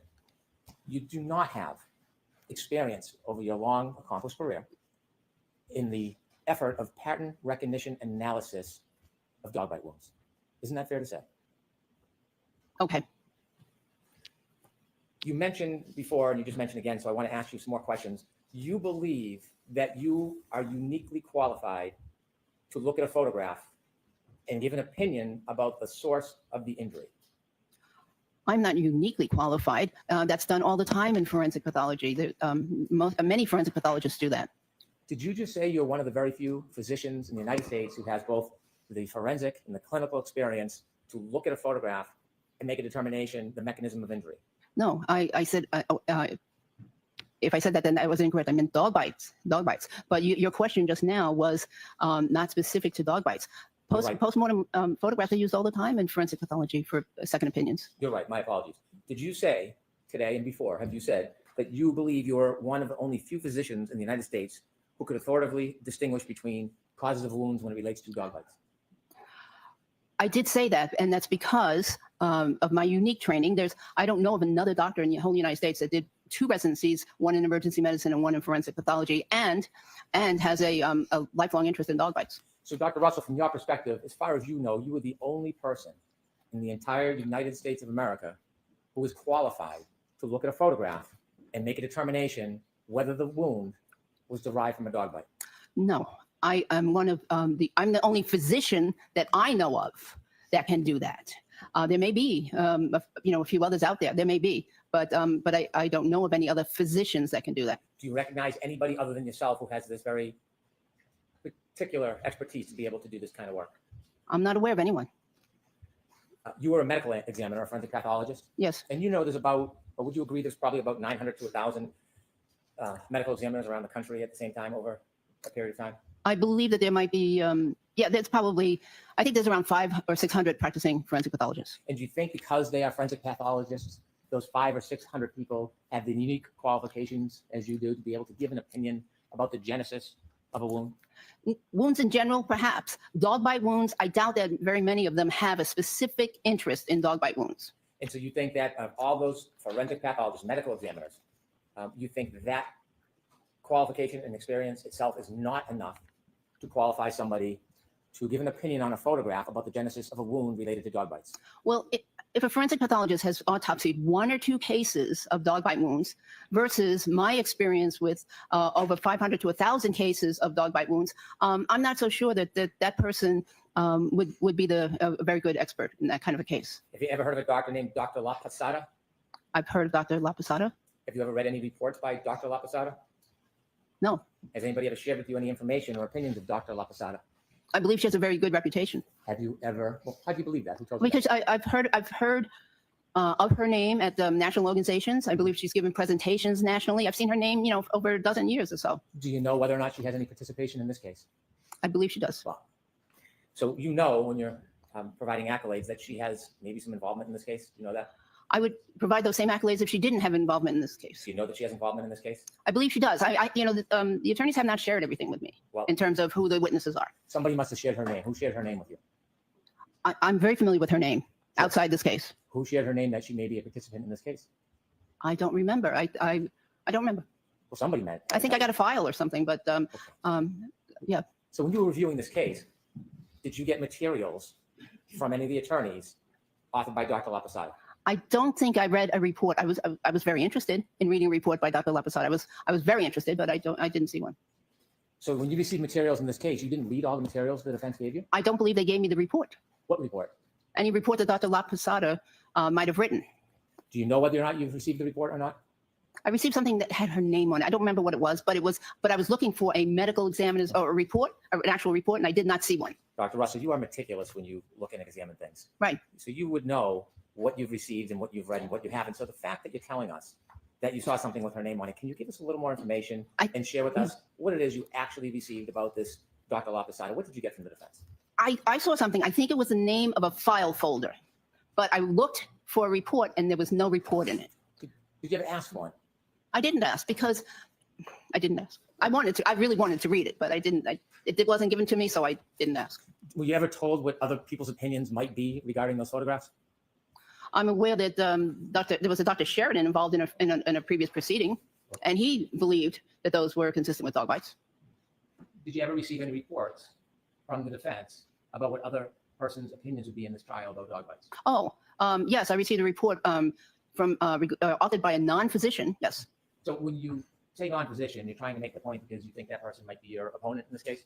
I don't have any opponents. Okay, so why do you qualify him as a non-physician? Because I believe that in order to really understand wounds on a human being, one needs to have treated wounds, seen lots of wounds, and I think that the person that is best qualified for that is a physician.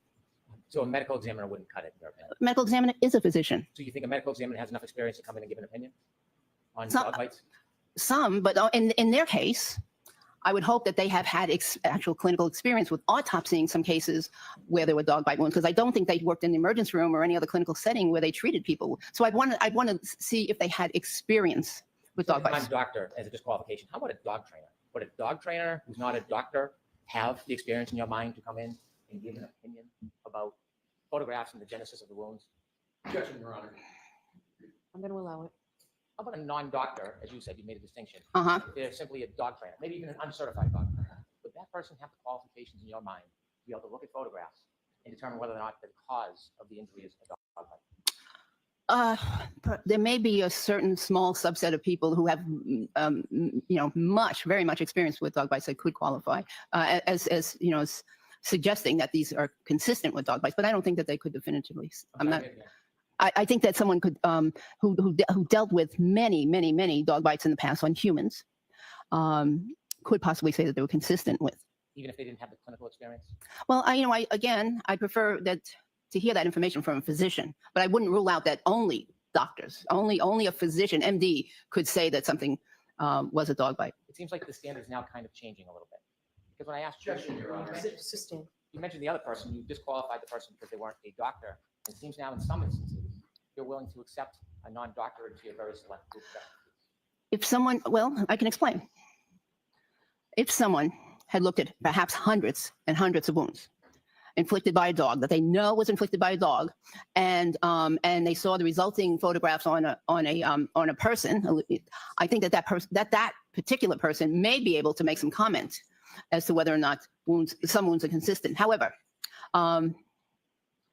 if, in terms of a medical examiner, if they've autopsied one case or two cases of dog bites and they're trying to testify based on some pictures, I would be a little concerned about that. Does qualification for this type of business, in your mind, depend on who hires you? Absolutely not.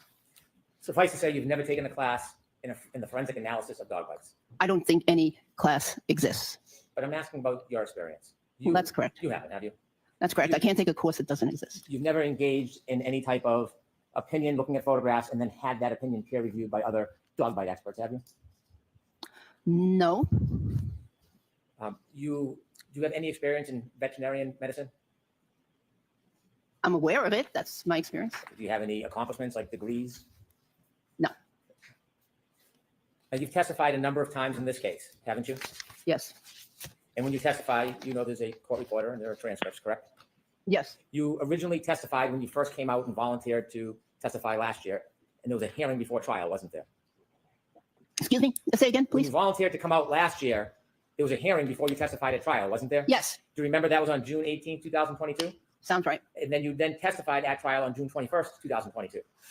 Yes. I didn't have the privilege of meeting you on either of those events, did I? No. But since then, we have met, Yes. and we had a chance to speak at a subsequent hearing on December 12, 2024. Yes. And then after that, we again had an opportunity to discuss this on January 7, 2025. Yes. When you reviewed the case, when you first reviewed it before you testified last year, you had very limited information, didn't you? Yes. You had just an autopsy report, photographs from the coroner, photographs from the hospital, an emergency room report. Yes? Yes, I had more than that. The medical examiner file had a toxicology report. Yes, and there was more. Okay. I believe there was a dog bite, town of Canton report. Okay. So when you had an opportunity to look at the medical examiner's report, you yourself had been a medical examiner, correct? Yes, And there's a unique advantage of actually conducting an autopsy as opposed to just looking at photographs, isn't there? yes, there is.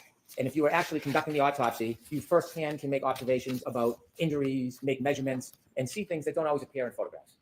That's correct. And when you would do medical exams, you had a distinct advantage over people who would later see your work, a written report, or photographs, because you were there actually conducting the investigation. Yes, And it's for that reason that when you testified before, you have acknowledged that you relied on Dr. Scordi-Bello's report for information yes, because you didn't have the benefit of doing measurements or looking at depths or anything else firsthand. yes, correct. And when you look at that photograph that you discussed with the jury, you also had a chance to see Dr. Scordi-Bello's report regarding the abrasions on Mr. O'Keefe's arm. Yes, She described those abrasions as superficial, didn't she? yes, She actually gave measurements, 3 centimeter superficial abrasion on the right medial upper arm. Right? yes, You not only read that, you deferred to her ability to have a firsthand observation, and you accepted that as true, didn't you?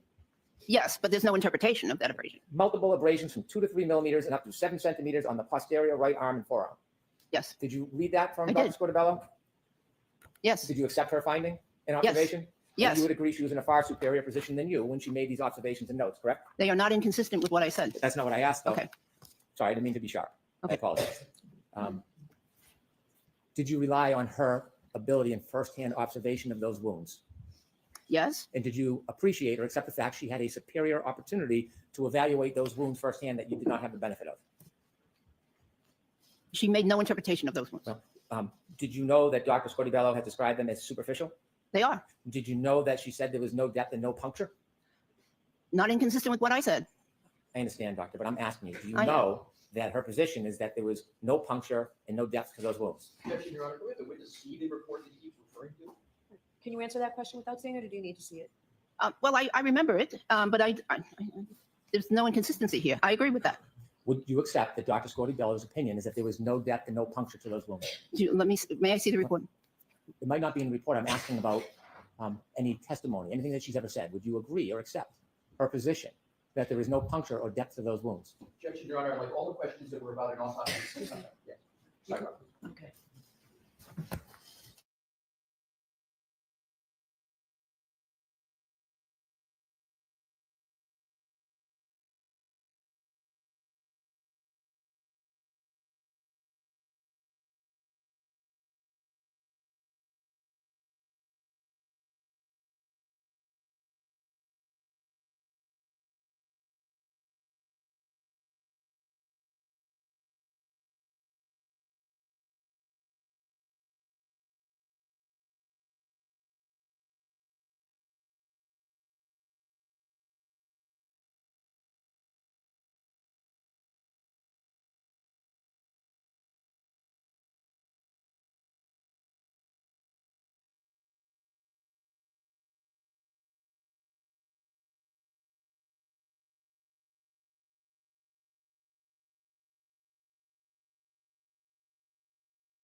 May I? Yes, please.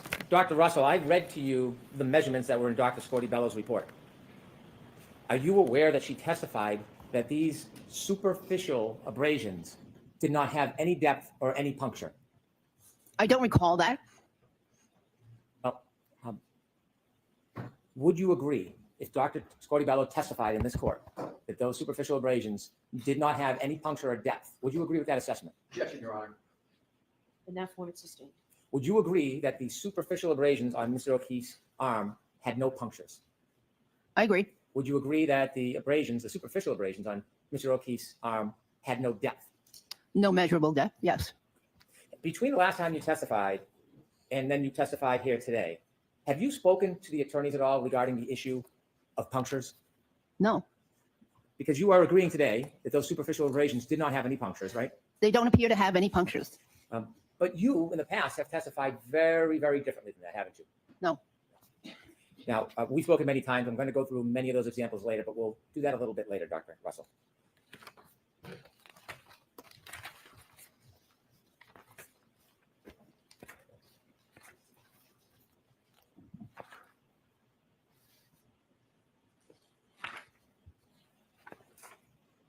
Over the course of your many testimonies under oath, would it be fair to say that you have changed your opinions about the superficial abrasions to John O'Keefe's arm many times? I don't believe that's fair to say. In the past, when you were describing Mr. O'Keefe's superficial abrasions on his arm, did you give varying and different opinions about the cause of each individual wound, area of wound? I don't believe so. When you first gave opinions, that was before the last proceeding. You came in and you were questioned before you testified in that initial proceeding, right? I'm trying to be as specific as I can. You testified last year? Yes, And Please. there was a hearing and then there was a proceeding. Okay. That prior hearing, can we call the first event the prior hearing and the next one the prior proceeding? I'm confused. I don't want to confuse you. I'm just trying to follow the rules. You testified twice last year, didn't you? 3 times. 3 times. Okay. The first time you testified was just before the judge? Yes, Okay. When you first testified before the judge, do you remember that you had uncertainty about how each and every one of those wounds was caused? I don't remember that. Do you remember when you then testified a couple of days later at the proceeding that some of your opinions changed from the first time you testified? I don't believe that. And then when you later met me and we had a chance to talk over the last 2 events, December and January, would it be fair to say that your opinions regarding the individual areas of wound changed? I don't believe so. Okay. At some point before or during our conversations in December and January, you wrote a report, didn't you? Yes, When you wrote that report, you hadn't written a report before the first time you came in and testified, had you? that's correct. And it was between those hearings in December and in January where you wrote your first report. Sounds correct. You dated that report December 9, 2024. Does that ring a bell? Yes, When you wrote that report, you did not write that report alone, did you? I did. You had some help, didn't you? Not in the content of the report. Well, you sent the report back a number of times for review and revisions, didn't you? In terms of organization, And some of the language in this report is really not your language. It's the language of somebody who helped you write some of this, isn't it? you know, if somebody helped me write it, it would have been much better written than that. Didn't you agree that you had some assistance with the report? Haven't you testified to that before? And no, and in terms of organization, there was some comments though, this sentence belongs, with this paragraph or the, whatever. But in terms of content, that was my work. Well, it was your report, correct? It's my report. And when you write a report, it's your words, not somebody else's. Isn't that true? That's correct. But nevertheless, you had somebody assisting you. True. In terms of organization, yes. Who was helping you with the report? It was somebody from the law office. Well, it was this gentleman right here, Attorney Alisi, who just asked you questions. He helped you, No, didn't he? actually, it wasn't.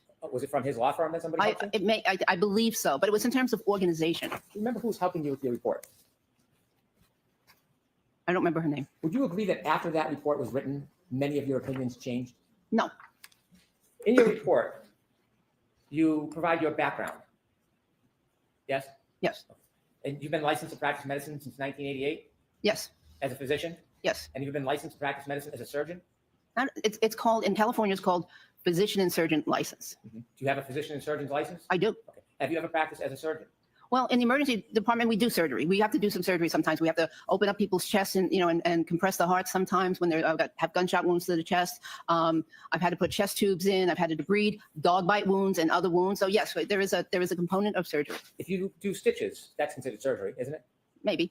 Well, medically speaking, stitches is surgery. I don't know. Maybe. Okay. Do you have a surgeon's license? I have a physician and surgeon's license in California. Now, when you first looked at this case and testified, do you remember when you were looking at Mr. O'Keefe's superficial wounds, you said that you thought they appeared to be consistent with an animal attack? I do remember that. And when you were describing animal attack, you were a lot less specific than you were today, weren't you? Yes. You were less sure about your opinion when you first testified about this case than you provided to this jury today. I was certain that it was a dog attack. However, as I mentioned before to you, in medicine, we're taught never, nothing is 100%, and therefore never say, anything's 100%. So that's why I gave that that generalization. However, I have reviewed the case. I personally was certain that that was a dog, that those were dog marks. Now I have reviewed this case over and over and over again. Plus, I've read additional articles more than once, and which substantiate again my findings. So, so my degree of certainty perhaps increased. So when you first testified in this case, back in June of 2022, are you agreeing that your testimony was less certain than today? I believed that it was a dog attack at that time. When you testified, you didn't say dog attack, you said animal attack at the beginning, didn't you? Yes, And when you were asked about the cause, you said that it could be bite or scratch wounds. correct. So back in June, when you were looking at individual wounds, you, at that time anyways, were unable to differentiate between bite and scratch wounds. They are very similar. I understand, but today you seem pretty unequivocal. So I want to go back to the beginning and see the evolution. I'm asking a question. So the argumentative part is out. Ask the question, Mr. Wood. I want to go back to identify the evolution of your opinions. So let's start at the beginning. So question, please. At the beginning, before your opinion evolved, you started with an opinion that this could have been either bite or scratch wounds, right? Yes, And if there was actually a methodology where you could identify superficial abrasions and make a determination whether it was from an animal or a dog, there would be something definitive, specific, where you could identify a scratch from a bite wound, wouldn't there be? not unless there was a piece of tooth in the wound or a piece of nail. There would otherwise not be any specificity. You talked about patterns when you first testified back in June of last year. Mhm. And when you talked about the patterns, again, you had some uncertainty whether those patterns were caused by nails, claws, or could have been caused by teeth. Isn't that fair to say originally that was your position? Yes, there is some overlap in terms of the appearances. They can appear very similar, and they can be arranged very similar in terms of parallel lines. In fact, when you first testified, you weren't consistently even saying that it was a dog, or as you say today, dog attack. You were saying, in your opinion, that they were the result of animal bites or scratches. That was what you originally opined, isn't it? We just went through that, yes. And at some point, you said that it might most likely be a large dog. Do you remember that? Objection, Your Honor. Can we approach with regard to this line of questions? So why don't we take a break for today? All right, so jurors, we're not going to finish this today in the next 5 minutes, so it seems like it's a good place to break. I do have to give you those same cautions. Please do not discuss this case with anyone. Don't do any independent research or investigation into the case. If you happen to see, hear, or read anything about the case, please disregard it and let us know. Please be very careful with your social media use. Tomorrow is also a full day. We'll see you tomorrow. Thank you very much. Dr. Russell, you can again. Thank you.